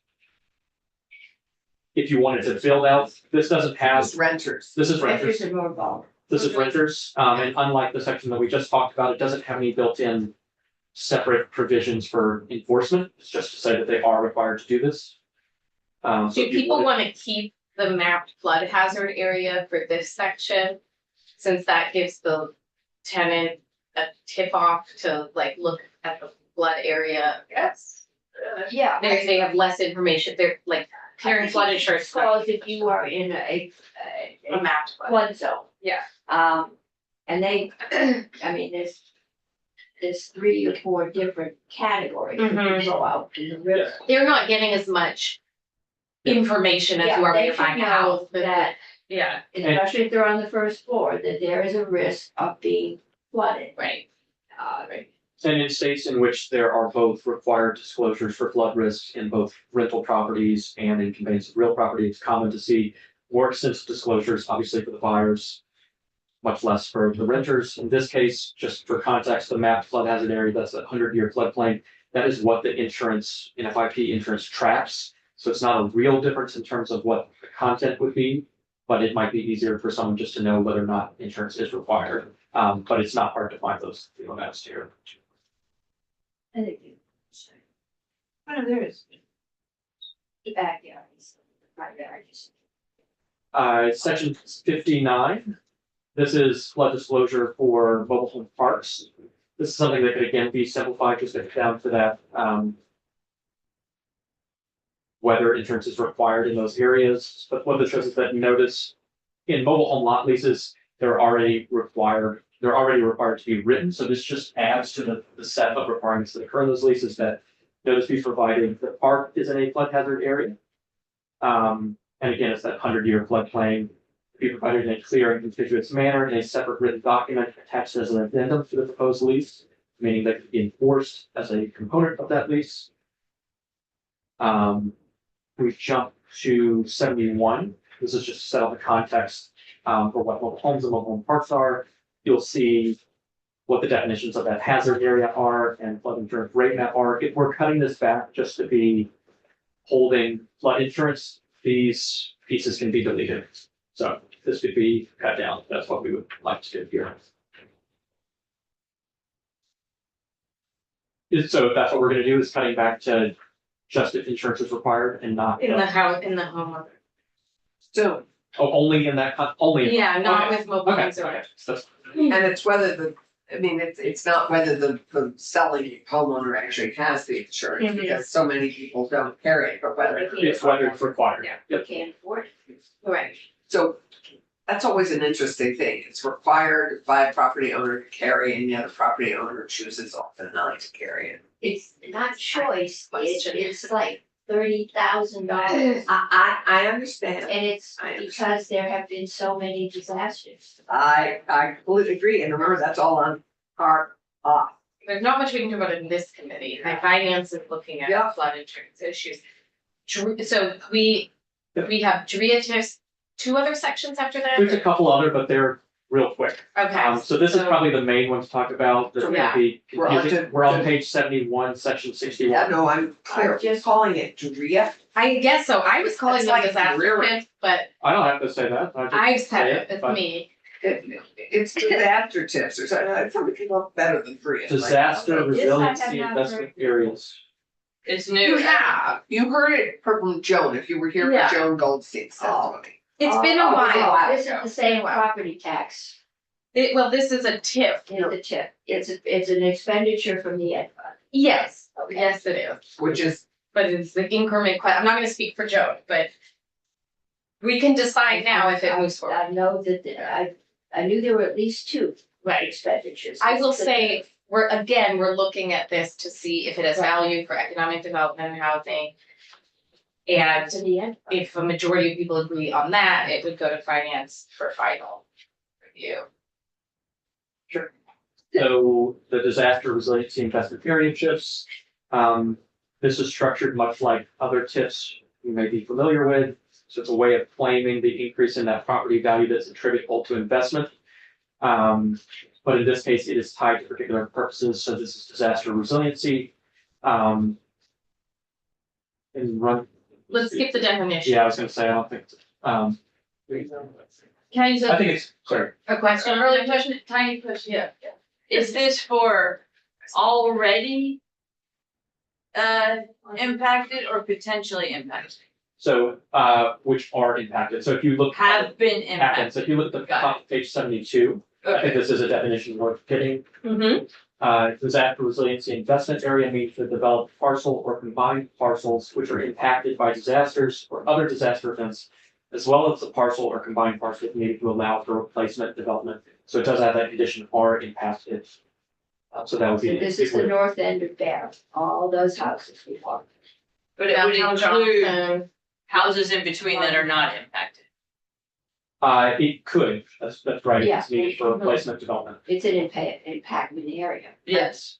and the objective here is to, This To is tax use it. increment financing for disaster Exactly, areas. to use the additional increase in value to support disaster resiliency in those impacted areas. right, and Right, whether to that's To bring their buyout. value back up. What increase in value? Well, there The isn't. increment. I want them to move. If they're in That's it. flood They're impacted areas, we in, don't they're want them. in the floodplain. Mhm. I don't know that we want to redevelop the floodplain. Exactly. Unless we want to Replacement put area, all those yeah. houses up on cement I stilts or think- something. So it's basically counting the replacement areas. That's, I So thought this you- was about. That's part of, that is part of the You're area. going to replace, That's in the The house. definition. Yes. I don't want to replace the housing in the same no, flood impacted area and. But the But I- replacement areas is included in the TIF, which could by and large be Which is so separate. why fine. can't you do that in a regular TIF now? Because we don't have any more TIFs for So those communities. Barry could do a TIF. So And- just Barry. Well, yeah, for just Barry. But I Well, mean, some of us live so this elsewhere. would be, anybody could, She's, Yeah, I know. she's like the lioness at the gate. I have probably at this point over 20% property taxes. Yes. No, and Spending right, is up $40 million over the estimate in first. right. I am not fighting for this. We're trying to understand it from an economic development I know, but perspective. we always seem to finance things rather than put actual money in place. Sure. We take money out of the ed fund. We could raise another tax. We could, and we are in property transfer. There are other ways to make money. And why? The ed fund is just vulnerable because nobody cares about it in some segments. Oh, everybody is. Not at the rate we take money out of it. And I like tips. I'm the queen of tips. I wrote tip legislation. And And cope weights. I wrote a master's thesis on tips. But if we keep expanding that, Mhm. it gets, there's other more equitable ways. Yes, and there are money, it's not like nothing's in the budget or coming back to people. I don't wanna channel Joan again, but I think the question is, does this meet the but-for test of a TIF? Are we saying that these are areas that are kind of devastated, Yeah, we need to move them, and this mechanism helps us move okay, people out of the but flood. that says you try to have a housing development. Barry doesn't have any room to And move the land is the key here. Land is the key. Well, and infrastructure. And infrastructure. But where is the increased value coming in? You're going to take houses, you're going to, and destroy them, you're going to build houses somewhere else That's what this enables. that enables. But I'm not sure where the increased value that the ed fund is going to get comes from. So that's, the ed fund piece will also get you on 73, but I think one other definition just to hit here is on 72 at the bottom, improvements, just what the Yeah. content of these are. Improvements is the key here. Yeah, so installation, new construction or reconstruction of infrastructure that will serve a public purpose and support disaster resiliency, including utilities, transportation, public facilities, and amenities, land and property acquisition and demolition, brownfield remediation, site preparation, and any disaster resiliency improvements, whether on public or private property, and includes funding that debt service interest That's payment. important. So we started with Ann. going Yes, down the table. yeah. So I also love TIFs. I think TIFs are an incredibly important way for us to accomplish development in the right spots. And this for me is not the year to finance flood resiliency or flood recovery from the ed fund. I like a lot of this idea. I just don't think this is the year to do it from the ed fund. And so I, with great reluctance, don't feel we should be pursuing this form of flood recovery and economic development recovery. The tips are iffy in this body. They're. Right, it would hit a wallet. Yes, I mean, Well, there's a lot of people that don't support them, including the auditor. we're trying to bring them around. Yeah, I'll have a comment on that. Yeah, right. Randy, did you want to share any thoughts on this section? he's not. No, I don't think we should do it. Okay. The- When, Generally, I really like TIFs, Yeah. but to me, the point of a TIF is it's one area that is at lower value that you're kind of pre-financing it to come to an increase in value, and this is just pretty amorphous. Yeah. It's a sending area and a receiving area, and Okay, it doesn't make sense to me. so we might consider this in the future, but Yeah. we don't wanna put in the work, we don't wanna. We don't have time and capacity to put in the work to make us comfortable with this. I mean, there's FEMA resilience. Yeah, what we need are good stormwater utilities. Right. Yes. And We're getting those in our bill. It's, yeah, we need to talk about that. Sean, one other piece that may support you guys walking away from this is if you look at the definition of original taxable value on 73. Unlike in a typical tip, and of course, this is just initial brainstorming, where you would just claim the gap between the current property value and as it rises with investment, this actually deems under subdivision B that the value of any parcel that transitions to municipal ownership after the creation of a disaster resiliency investment area to provide that resiliency, meeting or exceeding current state laws and rules, shall be deemed to be $0 in the property tax year of municipal purpose. So it artificially deflates that original taxable value on an incentive basis. Basically, that would claim the entirety of the taxable value. It wouldn't even be an increment anymore. That would just be 100% taxable value. That would be siphoned off. No, So, that makes That's it pretty much bold. not my idea, just, bold, and it's sadly It just might too be- much for this year. Might be good somewhere else. It's an interesting concept. without knowing much about this, I've heard that auditors would be very. Yeah. Okay. Yeah, we can, You're pretty, Sorry, other I than that, get enough. you could consider, we can jump to 83, page 83, section 63. So that, out. yeah, I crossed it out. Out for this year. Okay, so what page are we jumping to? page 83. Oh my God, we just took out the vast section. Yeah, that's gonna get us down, it's take us over. And sorry that you did all that work. I don't know, it was. No, you know just- what? You needed to, it anchored you in a whole new thing. So I'll this need is good. to speak with Senator Cummings about the massive system. That's, I'm sure it's still relevant. And St. Albans is celebrating the great success tips can be. they know that Right, is the poster child. and It worked. But if we listen to the auditor, we know it would happen probably by strike lightning, otherwise we didn't really need to chit Yeah, chat. right. We all know it happened The because. what if? I'll have to have a discussion with Doug on that. Okay, we have 5 more minutes, Yep, John. yep, this will be pretty quick. So, housing retention funding, this is just appropriations. So 5 million, to the Vermont State Housing Authority for the rent arrears assistance fund. And then 5 million to the Vermont State Housing Authority for the landlord relief program. I will say I put this in very, without Placeholder. detail, placeholdery, thank you. This is the curing opportunity. This is the Vermont Legal Aid. It is, work. it This is. has been, I think, very successful. Yes, I would say, whether or not we as the committee generally want to put it in the BAA, it's probably not going to make it into the BAA. I could be wrong. It's in the BAA. We're trying to get, we were gonna put any kind of property tax solution in the BAA, and we were told it's probably not moving as fast as if we did an independent bill. Right, We'd like to be able to get it.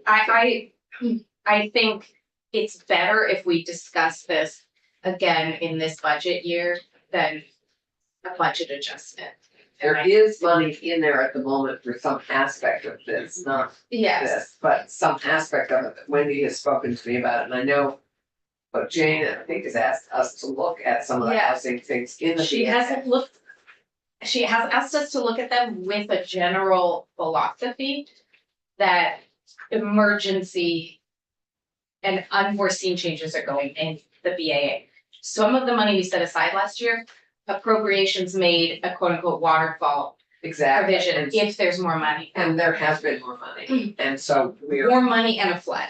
So right, there's, I think the emergency of the flood, and I'm saying this, I haven't had a chance to talk to legal aid, I was going to try to. But we can have the discussion right now, quickly go around. Do but this is, people want to try to put that in the BAA? Because I'd rather have this conversation here. And I could tell Jane that this may be in part people who have had flood impacts. it might be, yeah, Are we talking about 64? 63. 63, oh. Well, it's 63 and 64. It's a placeholder for a Okay. similar conversation that is being attempted in the BAA, and I don't think there's a huge appetite from our appropriations committee, and I tend to agree because of the money that they're focusing on for flood recovery as an emergency, that if there's new revenue, it's not a waterfall, it's not the same as when we thought there was a waterfall of money. Right, and maybe more appropriate in a regular process through a regular Yes. appropriation. I would be interested to understand from legal aid, what Yes. percent of this is flood impacted, and if there are renters who have been, well, I mean, we know there are renters. So who've if you been could flooded, just email that to Wendy and her team. because there may be a piece Yeah, of this we and want to send it support to in the all. BAA. Sure. Yeah, I'm. You know. An emergency and everything happens and funding happens. And. I am having a hard time just processing how much money has been out there, who's been hurt. You know, we took 22, Right. 30 million from broadband to give to businesses. Businesses are saying they're not getting any help. They need it from FEMA. They've got individuals, and we've got towns that are, you know, in financial straits because they've lost large portions of their grand list and revenue. And I think at some point we need to just sit down and chart. How much money we're giving for flood recovery? Yeah, and well, yeah, and where is it and who's doing it? Just Sure. maybe Doug Farnham has that. And I'm sure Senator Kitchell is building a sense of that because they are debating what flood recovery monies go in the BAA. Right. But I think they need the time and space to have that discussion. Yeah. Without us making big policy decisions. Yeah, I would In the second that. BAA. Yeah. I think that's where three of us are and we do need to move on, so. I just texted Wendy to ask her this. Wendy. Oh, wait. Other way, yeah, Okay, so I'm good with that. I will work on this section and make it look more like what is a BAA. And we can still have a discussion about it. But what I'm hearing is, I don't think we're gonna push on appropriations to change their philosophy. No, As I- I wish they would adopt that philosophy for, well, But leave this in. Okay, we just. but I just need to find out what is Yeah, flooded. That's great, and let us know. I'm just gonna point out that the CUDs are an economic development strategy. And they're important to long-term economic Sorry, development. what Yes, are? they are. Okay, that's not part of. I know, but I just. Are you talking about cuts? Yes. Yes, but we're not talking about it, No, I just we said are- one. That's not in this way. That is not in this way. All right. We had Oh. cut day and I had this week. Section 65. Moving right along. Jumping to mobile homes here. So this Oh, is Wendy's favorite. bottom of page 83. This is an amendment to the definition of mobile home park. Currently, mobile home parks exclude folks in communities who own both the land on which their mobile home sits and have ownership of that home.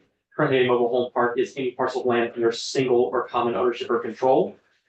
It contains more than 2 mobile homes. So what this amendment does is it changes the text to say it moves from an ownership concept to a control concept to allow us to deem communities which have folks with that ownership set up to be deemed a mobile home park. And the reason that this matters is that you can only be included in the mobile home park registry if you meet the definition of mobile home park, and certain funding and support is keyed off of participation in that registry. So this is just meant to capture certain communities of mobile homes that have been potentially unintentionally excluded because they own the land on which they're. Well, Let's just- And there's an article today in one of the papers We do- about a bill that does this, but it's a different bill, but it's the same.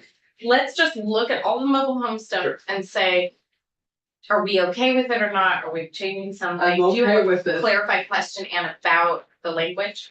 Okay.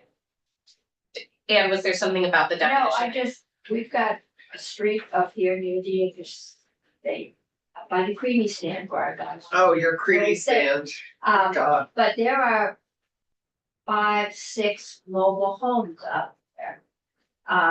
It was developed like that. Oh, And so I is that thought part? they were set up as a condo. Where, Right, so a home ownership association or something like that Yeah. would be under a common interest community. If it's mobile homes, that would be covered under this to make it a community. this would allow them to access other funding or things. that- Theoretically, without knowing more, Lots of that's the time. idea. Yeah. Is that a common ownership community would be able to qualify. And they already. Tate, Yeah. and maybe you should. Yeah, Madam Chair, so Yeah. for the record, Tate Brooks, Deputy Secretary for the Agency of Commerce and Community Development. And having conversations with Sean about this, he is concerned about unintended consequences with the current language. And we Okay. started having some conversations with ANR to see if there's a better way with a scalpel.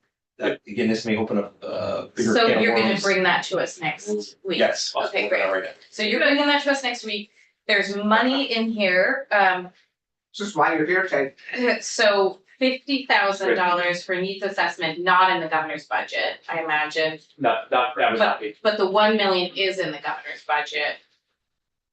we're on 85 now. MERS. This is very. I'm trying to move really quickly through these. Yeah, MERS MERS. Mobile MERS home is in the budget. So, I don't know if it's in the budget. It It's is. in the budget. Mhm, It's $2 million. yeah. so this is an Wait, you instance, said two. The double check, I think so. That's why I heard one. I thought I heard one. So- Maybe two. No, two. You're right. we went through the initial sections which track H 719. Mhm. These are additional provisions. This just tracks the home task force recommendations. Yeah. So this isn't meant to be in conflict with, it's just to say that there's support for these particular programs. And Wendy's gonna work with John on finalizing this section for our review. And maybe you should loop in Sean and Arthur. Yes. Yeah. Great. So let's move on. to Okay. mobile homes. So section 69, That's this is also, gonna this is be, gonna change. this is gonna be cut down to just task. The treasurer's office with doing this is not gonna be set up as a full study. Right. This is that rent payment reporting task force. But this is So it's actually- really just the treasurer figuring it out Exactly. and the stakeholders have to so talk. this will be simplified. So we do have room for one study, I think. This is the credit score. Yes, yeah. Yep. But it's gonna change a lot. The last section would, I think, be our only study that we keep, because land banks turned into come back to us. So let's talk about the eviction study and if we want to keep it. And in particular, I would just look at subsection C about the particular issues you would like to consider. These are placeholders for you guys to Mhm. consider. I did try to call out specifically that termination for criminal activity. So that does allow. I think you did a great job with me Um, as we do this. But happy if you guys want to add more. Obviously, we'll have to build out those brackets, who the entities are gonna be. I love how you said appointed by whomever. I don't Yeah. think we've seen that before. That's very cute. Whomever. To be determined. Do people want one study I in want to this be bill? the entity appointed by whomever. Yeah. So where is that? I'm just not seeing. Page 88, it'll kind of, you look at B5. So. If, Oh, that's great. if we have room for one study in this bill, is this it? This Then we is, can work on more of the language and the designees. this is basically our first look at landlord tenant eviction process in a very long time. I don't know the last time the state looked at evictions and the eviction Well, process. we also had an eviction moratorium for the We had pandemic, a though. moratorium. Yeah. And We there haven't are talked about proposals out there to Right. do that again. Yeah, I told you when I called all those folks that emailed me when you talked about taxing their short-term rentals.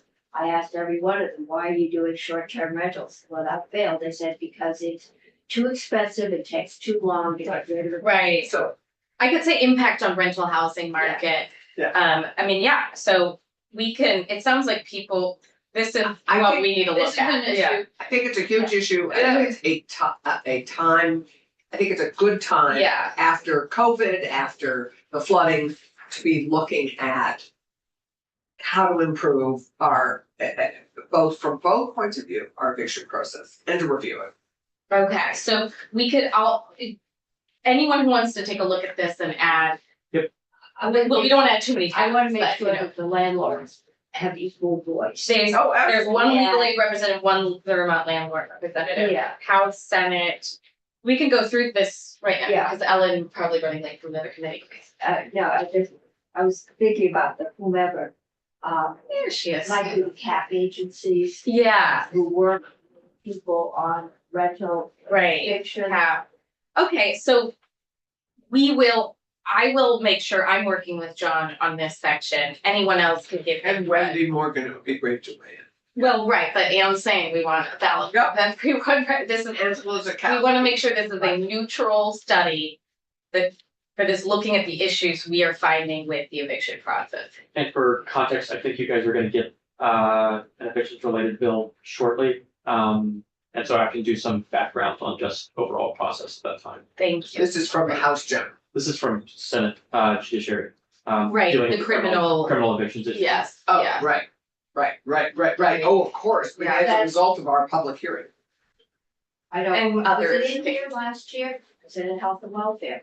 There was a new thing where you rent to somebody. He or she, it's the same kind of thing you had in the Burlington housing. You got a renter, they invite their boyfriend, girlfriend, Yes, cousin in. That person is dealing drugs Right. out of the apartment. that's exactly what judiciary is doing. Yeah. Thank you, John. Great We work. got through your. First ginormous bill thing. We will have changes. I think I've heard enough without too heavy a hand to work with you after hours today Okay. to just get some things in motion, but other people have their marching orders for mobile homes, things that you're gonna work on landlords. Landlords. Just to ensure And that other we are stuff too, exhaustive of, yeah. Yep. Thank you, John. Cool. Thank you guys. Thanks. So we are looking at 6.1 and Ellen has had some changes that are. Yes, I'll take out the obsolete absences. What, the study that we just talked about? No, we took a whole. We went over a whole bunch of things. That are and not, the That tip, are we just not. took out the whole tip The thing. whole tip Yeah. figures out, Right. yeah, Yeah. okay. Which is good. Or tape. Tax, Or tape. all kinds of flashing for tax. Yeah, so draft 6.1 dated yesterday, and then also I did send Magali, and I think she printed out for you, the updated outline. Sorry, I just sent it to her, cause I don't actually know if John's sections are updated in it. So my sections have been updated in it. But we're all looking at 6.1. Yeah. Yeah, okay. So, We had none of John's sections. no, I'm talking about this. Oh, okay, I was like. Sorry, yes, so Yeah, we're very flexible. right, so the sections I'm about to talk to you about are in the updated outline. Great. But, so draft 6.1, the changes to my sections are highlighted in yellow. From 2 days ago. Okay. So we are doing a bit of slashing and as we get to section 2, I think we heard this is not needed. Section 2 is not needed. They're coming back to us with a report. And they're doing their work themselves over the summer. Let's be clear about what section 2 we're talking about. So this on section 2 is the FEMA building codes. Are you talking about A&R wastewater permits? No, No, Mike DeRocher came in and He said did. they're trying to Yeah. do some of this. Okay. they're bringing all the. Yeah, but it's 2020 always good to double check. But, okay, But we didn't, that conversation actually wasn't all clear to me, because I know he didn't wanna have a study. which Okay, is that's what I'm perfectly asking now. fine. Yeah. This looks like it's just submitting a report, He will report to us in January, Right. the work they do this fall. but I don't wanna just say right now until we hear from Ellen about a DEC report. That could be very helpful.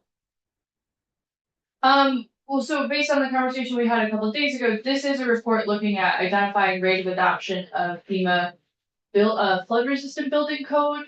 And so I think you talked about, you didn't firmly decide, though you discussed having DEC does have a national flood insurance program coordinator, so that's why I put in Department of Environmental Conservation, but it's whatever you Right. want, if you still want Yeah. it. From what I was listening to Mike on the phone, but he is working on. He's working with all these players, all these Yeah. stakeholders. And bringing the code, the FEMA code, everything into the 2021. The 2021 codes they have to adopt, they have to take through rules. Right. And my sense is that they're doing this work this Right. summer and fall. He- And he was $50,000 very- doesn't sound like a lot, but as we look for. Oh, yeah, the no, money, It might be worth looking at. Okay, so it's. That's fine, yeah. This Okay, one's out. I cannot keep up with the number of witnesses you had, so just wanna make sure that I'm Yes. getting Section what you 2 is out. Yes, okay, So, and then just to remind you, section 4 is changing the effective date of parking. I'm just flagging this because we have to come back to it later, because there is additional parking language later in the bill. I have it as section Section 3, 3.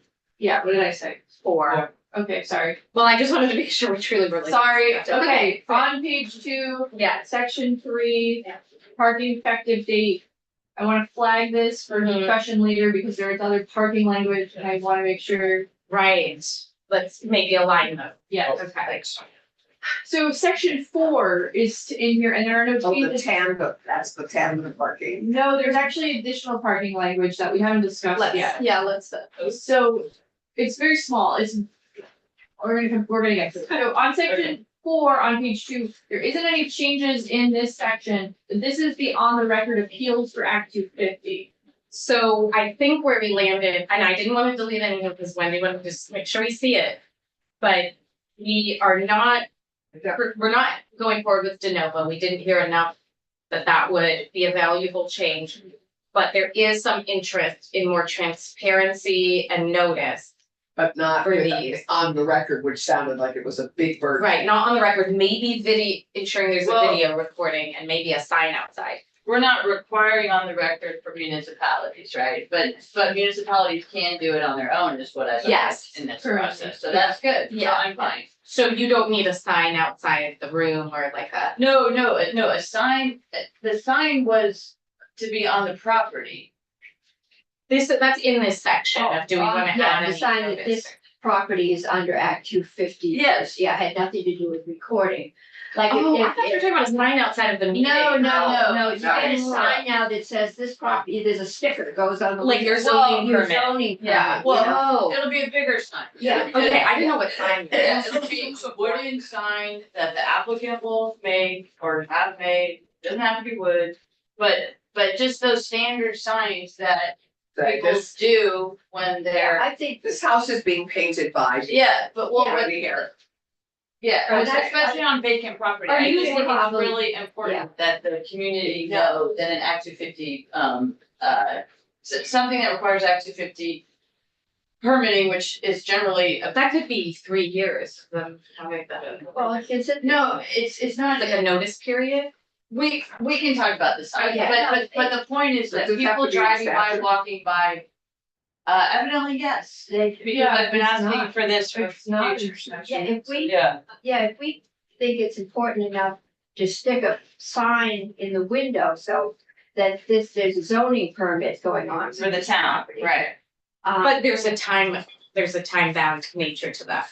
You have to stick the city window for Probably, X many but, days. you know, you could do a little campaign sign that board could buy a dozen of them and get them out of wonderful styrofoam, but you could just stick them out there. It sounds like there's enough strong feeling about this to draft it, Okay, cause I still have no idea what you're trying. okay. But I would say you have to put some time frame on it during a certain part of the permit or for a certain number of days.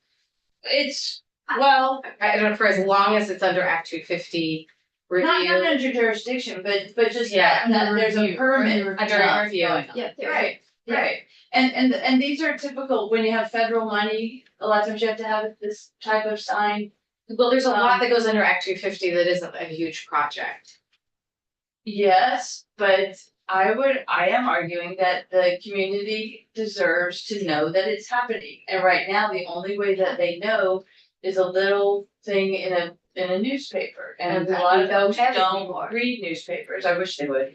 I wish we had it. Okay, And- you can work on this language, but I have feelings. Concerned. I mean, it's important enough, see, an awful lot of zoning is minute little details. We have lots to get through. Yeah, before then. yeah. We do. I can I give you- wanna clarify what we're keeping in section 4 and what we're not. I don't think well, the only question I have is if people wanna make sure that the video recording part is kept. So that will be affected by our open meeting law bill, which I think for Okay, towns, we're only requiring them to keep it until X, like, Okay. 6 months so we're after. deleting all of section 4, Okay. I would delete all Okay. of section 4. The Okay. open meeting law covers this. Yeah, okay. which means we're deleting section 5. Yes. Or deleting section. Okay. It's gonna be awful to sit there and watch all you work again. Most of this was stuff that could be lifted. But I don't none of think it that was there's a ton of. well, let's, you know, tell us all a ton of. So section 6 starts the the complicated section that Right. has lots of conflict. Wait a minute, sorry, section 5 is appeals to the environmental division. That's struck too. We It's the struck same de thing. de novo, Yeah. right? Yes. This is a section we should spend a chunk of our time on. We have So a half an what- hour and What there's page does conflict. it start up? Page 5. On page 5, Section 6, definition. section 6. So this is starting the question about exemptions. So on page 6, there's language from the commissioner clarifying the language that was in H 719, which is an interesting clarification because I really thought it meant the opposite, but no. So what it says on page 5 is this is the trigger for Act 250 is the construction of housing projects such as cooperatives, condo dwelling, or construction and maintenance of mobile homes or mobile home parks with 30 or more units constructed or maintained on a tract of land in areas feasibly served by municipal sewer and water infrastructure as defined in 4303, not located within a designated center and owned or controlled by a person. So Yeah. this is the 30/2. Yes. I can't remember. Clarification is that the area is feasibly served. by Right. municipal water, Areas- not that the town has water and So sewer. they're in there. So They could if they. So this But is for your transportation corridor. This is the, this is the, that's a permanent. This is all the interim. These are gonna be the interim. I This mean, one's not interim. no, none of these are currently structured to be interim, Right. but this This is is, leave it that way, the ocean. this is for areas not located in a designated Right. center. so this is tier 2, tier 1. Tier 2, essentially, I would say, like, this is where the argument is happening about, Well, it's not, Hamlets. aren't they, we sent them off to draft blank to work. they don't have it ready right now, so. Okay, so We're we're not keeping this acting until on- we have language Yeah. to review. I wanna make sure I understand served by municipal water and sewer. As it's defined, can that include septic of any kind, or? Yeah. I thought it was like, or they have a similar. Well, so last year, Yeah, you well, worked last year on that, we- that very long definition. Right. So, and this is also saying feasibly, Yeah, Right. feasibly is a big deal. yes, so feasibly is modifying this Yeah. defined phrase. So the served by municipal water and sewer infrastructure is, either an area where connections and expansions are available. And with direct and indirect discharge systems. Or an area that the municipality has defined for itself as the area. So that to me is better language than feasibly. But that's as defined, Well, that's the definition Yeah. of the rest of that phrase. right? So It's referencing. Feasibly is modifying that phrase. Okay, So I'm okay with this. I think it's too vague because. Well, first of all, does that include, is that community septic or is that individual septic when you talk about the discharge systems, direct discharge? Cause I think direct discharge means septic. Charlie. Charlie's shaking his head, Go- so it doesn't mean, You may know. I guess I'm not allowed.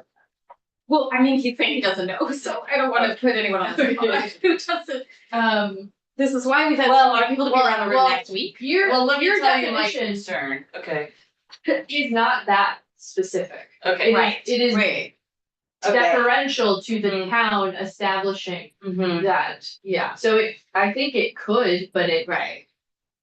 But it isn't, so it's local control, it's saying they know that they could do 30 units and Act 250 Well, doesn't need to tell them what to do. No, this kicks you into active. At 30 units instead of 10. Yes. Right, but in areas feasibly served.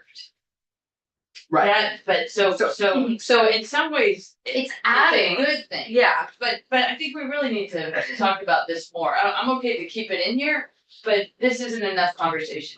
Nope. Absolutely, this is going to be part of the argumental section. The Well- NRC and others are supposed to come back to us with some proposal, but Are they you working haven't with yet. them on Okay, let me So just make a Charlie's working with suggestion. them on that. Yeah. Maybe you could give us an update, Charlie. Can I just make a suggestion?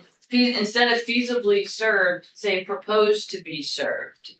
And I would say an or instead of an and between sewer.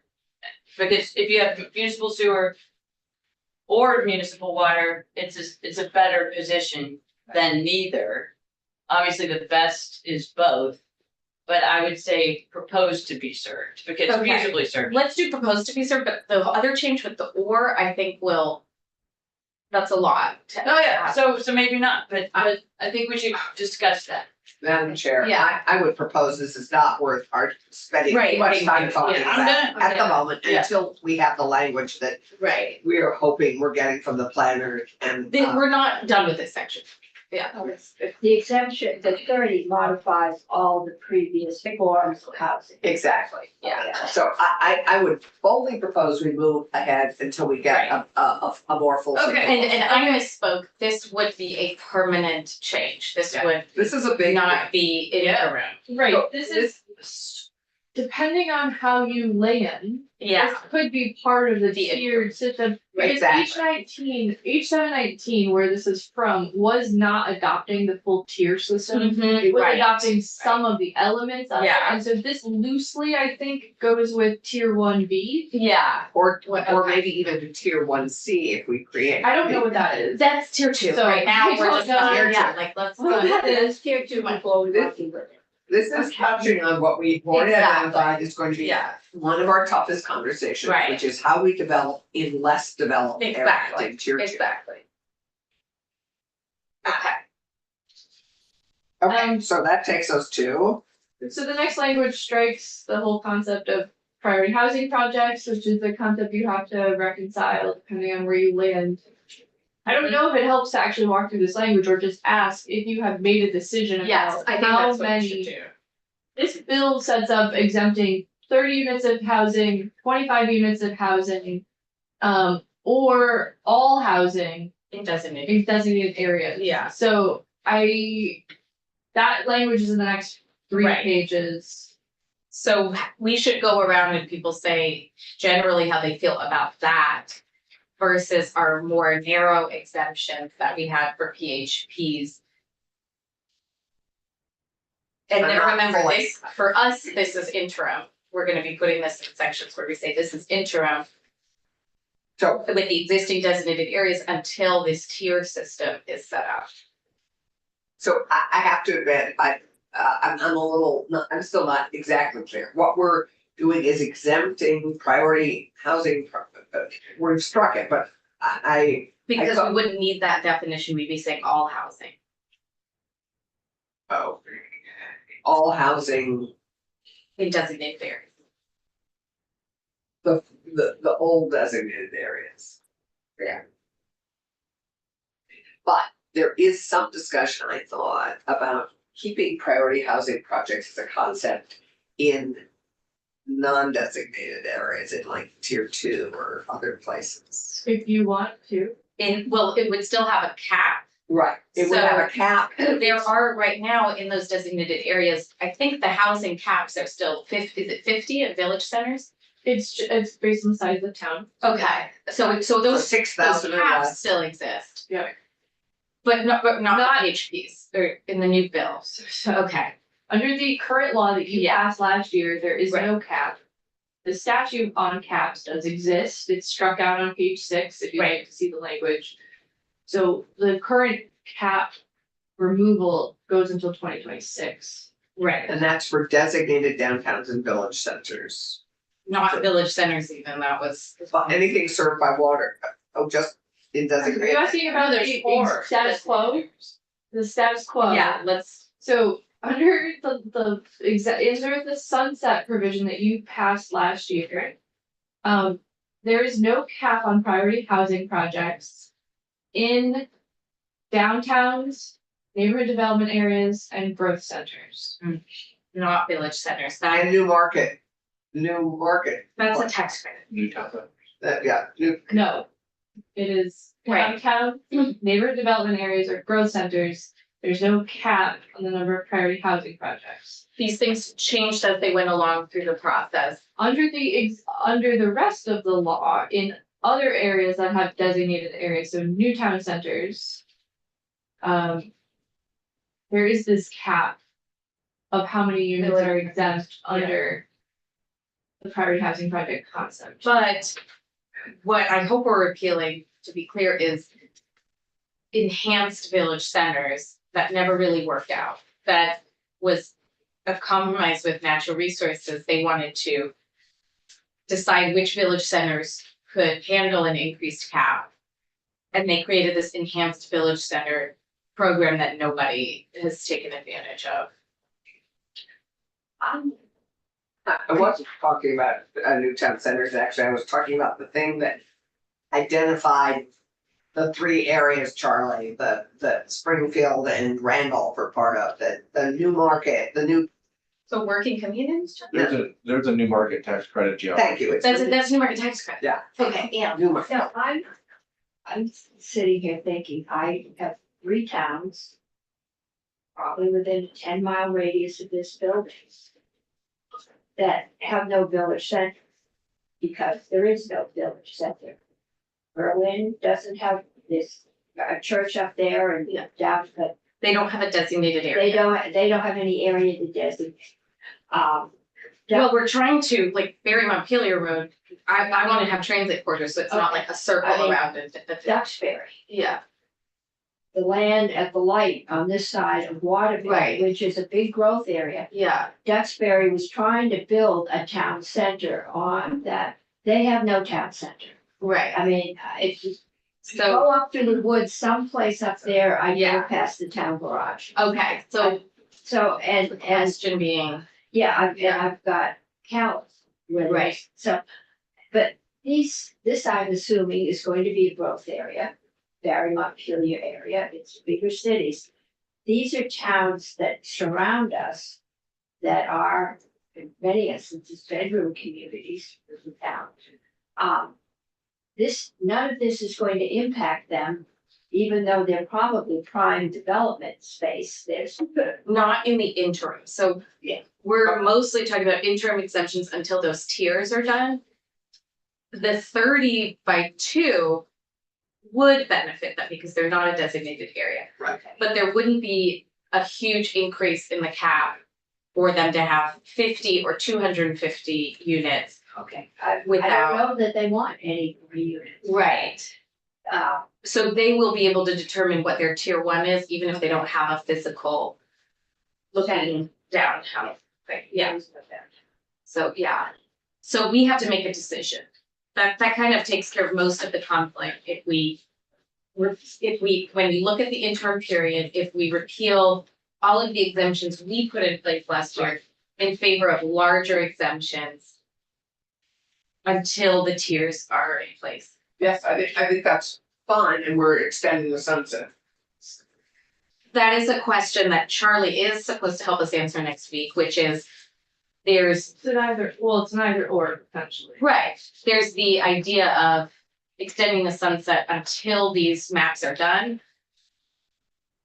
Or making sure that tracks a certain number of years where we say this has to be done, then this, then this, and so these exemptions go away and you have to have done your maps and this all has to be approved. So we don't have a timeline in the bill right now that's as concrete. Charlie's gonna help us work on that. Okay. Just a couple of things.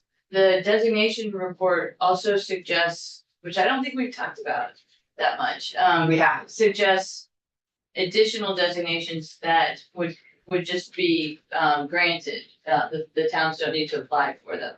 And they're for small towns. Right. So I think that's relevant to this conversation, and you guys somebody should tell us more about that. I was hoping somebody would bring us like what actually needs to be changed for the designation. Right, well, And we haven't done that yet. right, Because it but was late.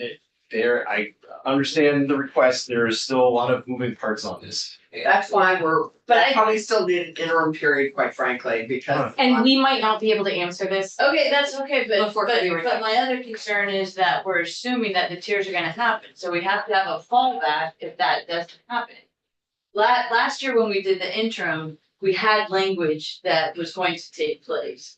Now, there's just a lot of different ways this could go. So I think it's likely that the tiers are going to happen, but Right. it's not necessarily the case, so we have to have language that is Well, that's solid why either these way. interim exemptions would be in place until then. Right, but interim could be 20 years. Yeah. So That's that what is we gotta exactly hold the the challenge. question. Do Yeah. we say until the maps are done, or do we set a timeline Yeah, and try to stick to? I it? think we That's set the all. timeline because we need the towns and the RPCs to deliver those maps in a timely fashion. And pretty much at the same time. I And mean, at the same they have time, to have so the same deadline. If we don't put a deadline down for all of this, it's not gonna happen. The threat will be that if they don't do the maps in their town. They don't benefit. That, no, we will do it for them. Oh, yeah, If they that's can't correct, do it yeah. by that time, then we. That's a that'll good one. be fun. That's a good one.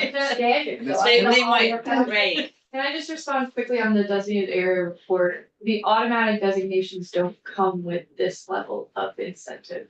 The automatic designation incentives are the basic, technical assistance and tax credit, that kind of things, not Act 50 exceptions. Okay, so they're not the village centers? I thought they were the village centers. Under even the designated area Sorry. report, there is the additional designation process for any town that wants an Act 50 exception. It's a Okay. Separate designation Okay. process. Okay, good. Thank you. Charlie. Sorry, Charlie Baker, Executive Director of the Chaffey County Regional Planning Commission. That is correct in the designation report, and I think let's draft it. And this is part of the mess we're trying to sort out is that, but in the NRB study, they were recommending that tier 1B be fairly automatic, as we are when plans get approved and things at towns, those villages are kind of, whoever qualifies for the 1B criteria gets it right away without having to go through a separate approval and designation process. Okay. But the language that's drafted is in two different places, so yes. We need a yes. 3D. Is that is drafted? Is it an S308? Is it? But yeah, I think so, I don't know. Sort of. There- Okay. It's, yeah, They're the ones who like seemed like they were starting earliest or latest. no comment. I don't know. Well, we what need it is. some help on that Yeah. aspect, Yeah. so maybe, Right. we have 5 more minutes, so we Mhm. need to. Um, So I'm okay with all of this for the interim.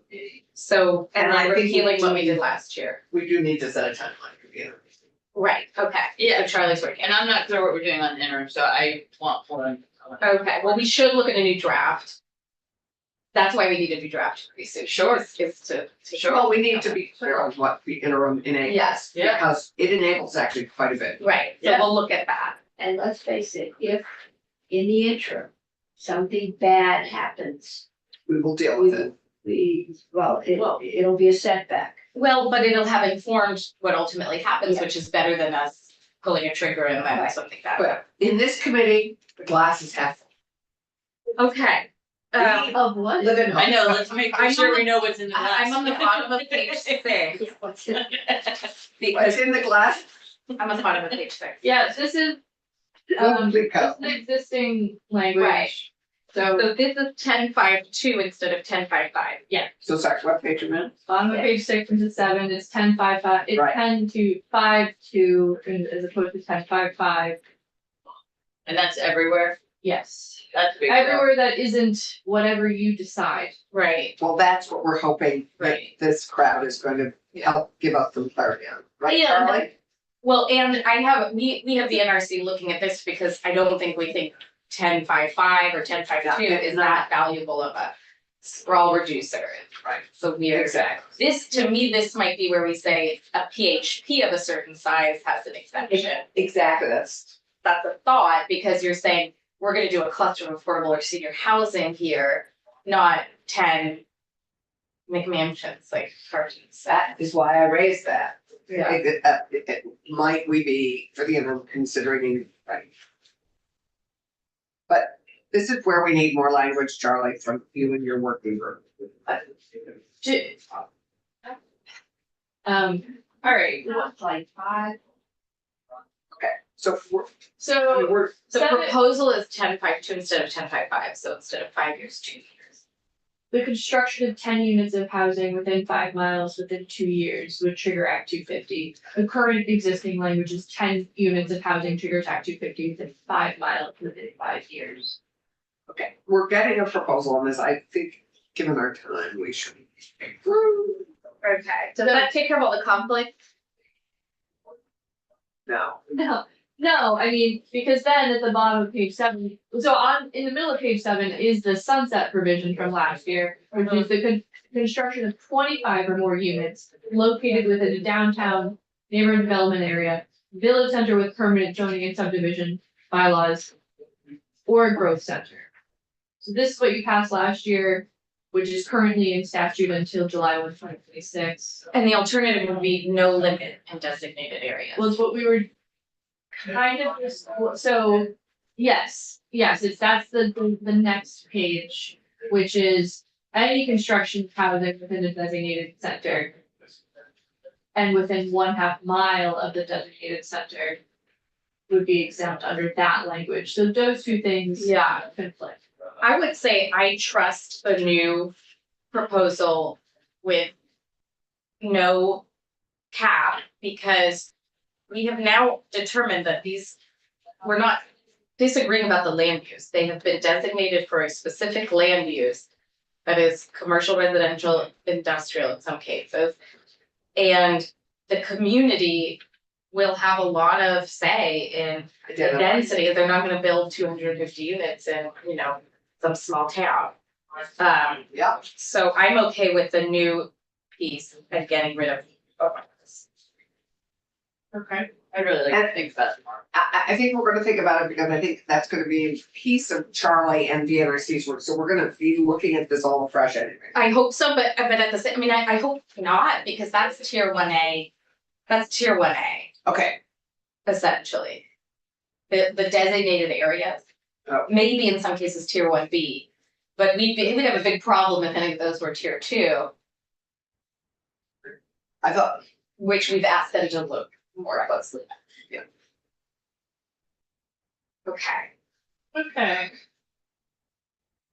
On page 8, there's again, the sunset provision related to the cap on limit for priority housing projects that we were just talking about. And there's the new provision of exempting hotels and motels converted to permanently affordable housing. Exempting it from Act 250, Yes. period. But not too low. There's a correlating limitation on, it's not a full exemption from local, it is a limitation on the town can actually regulate on those. Right. But they can regulate lots of different quality of life pieces, but not its use, not its functional use as permanent affordable housing.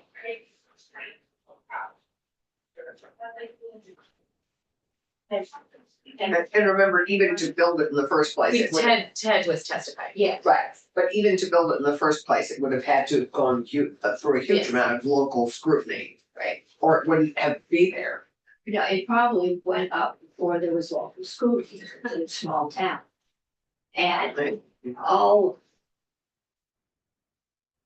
you might, yeah, It's gonna be, it's controversial, VLCT opposed the shelter change last year. I support it, but it's really open for, deciding what we I can live think you with. have, I think we're thinking town about can it. zone it out, but they do need to have water, sewer. Right, Yeah. right. Um, Many of these have been being used I for this just purpose for the last. We could say as long want to as, have it next to a daycare where you've got kids playing in a yard and homeless guys sitting along the fence. Well, it's permanently affordable housing. which is 20% of it. Yeah, but It's, that. I don't, yeah. yeah, this is. We're talking about homeless shelters, I don't know it. No, we're talking, okay, yeah. Yeah, that already, Permanently affordable housing happened. development. I don't think that scenario. Which are often better maintained than other properties. Okay. We can do it tomorrow. Okay, we need to go. And so where are we? Section 7 on page 9 has some new language in it. This is about the use of permits under Act 250. So, there was previously language in the last version, but I upgraded it a little bit. So on page 9, the district commission shall not delay and issue a permit under this chapter on the grounds that development or subdivision has not received one or more required state permits or approval. However, it may include a condition that construction may not commence until other required permits or approval are received. So it's the concurrent permitting, you can't break ground, but you can pursue all of your permits at the same time.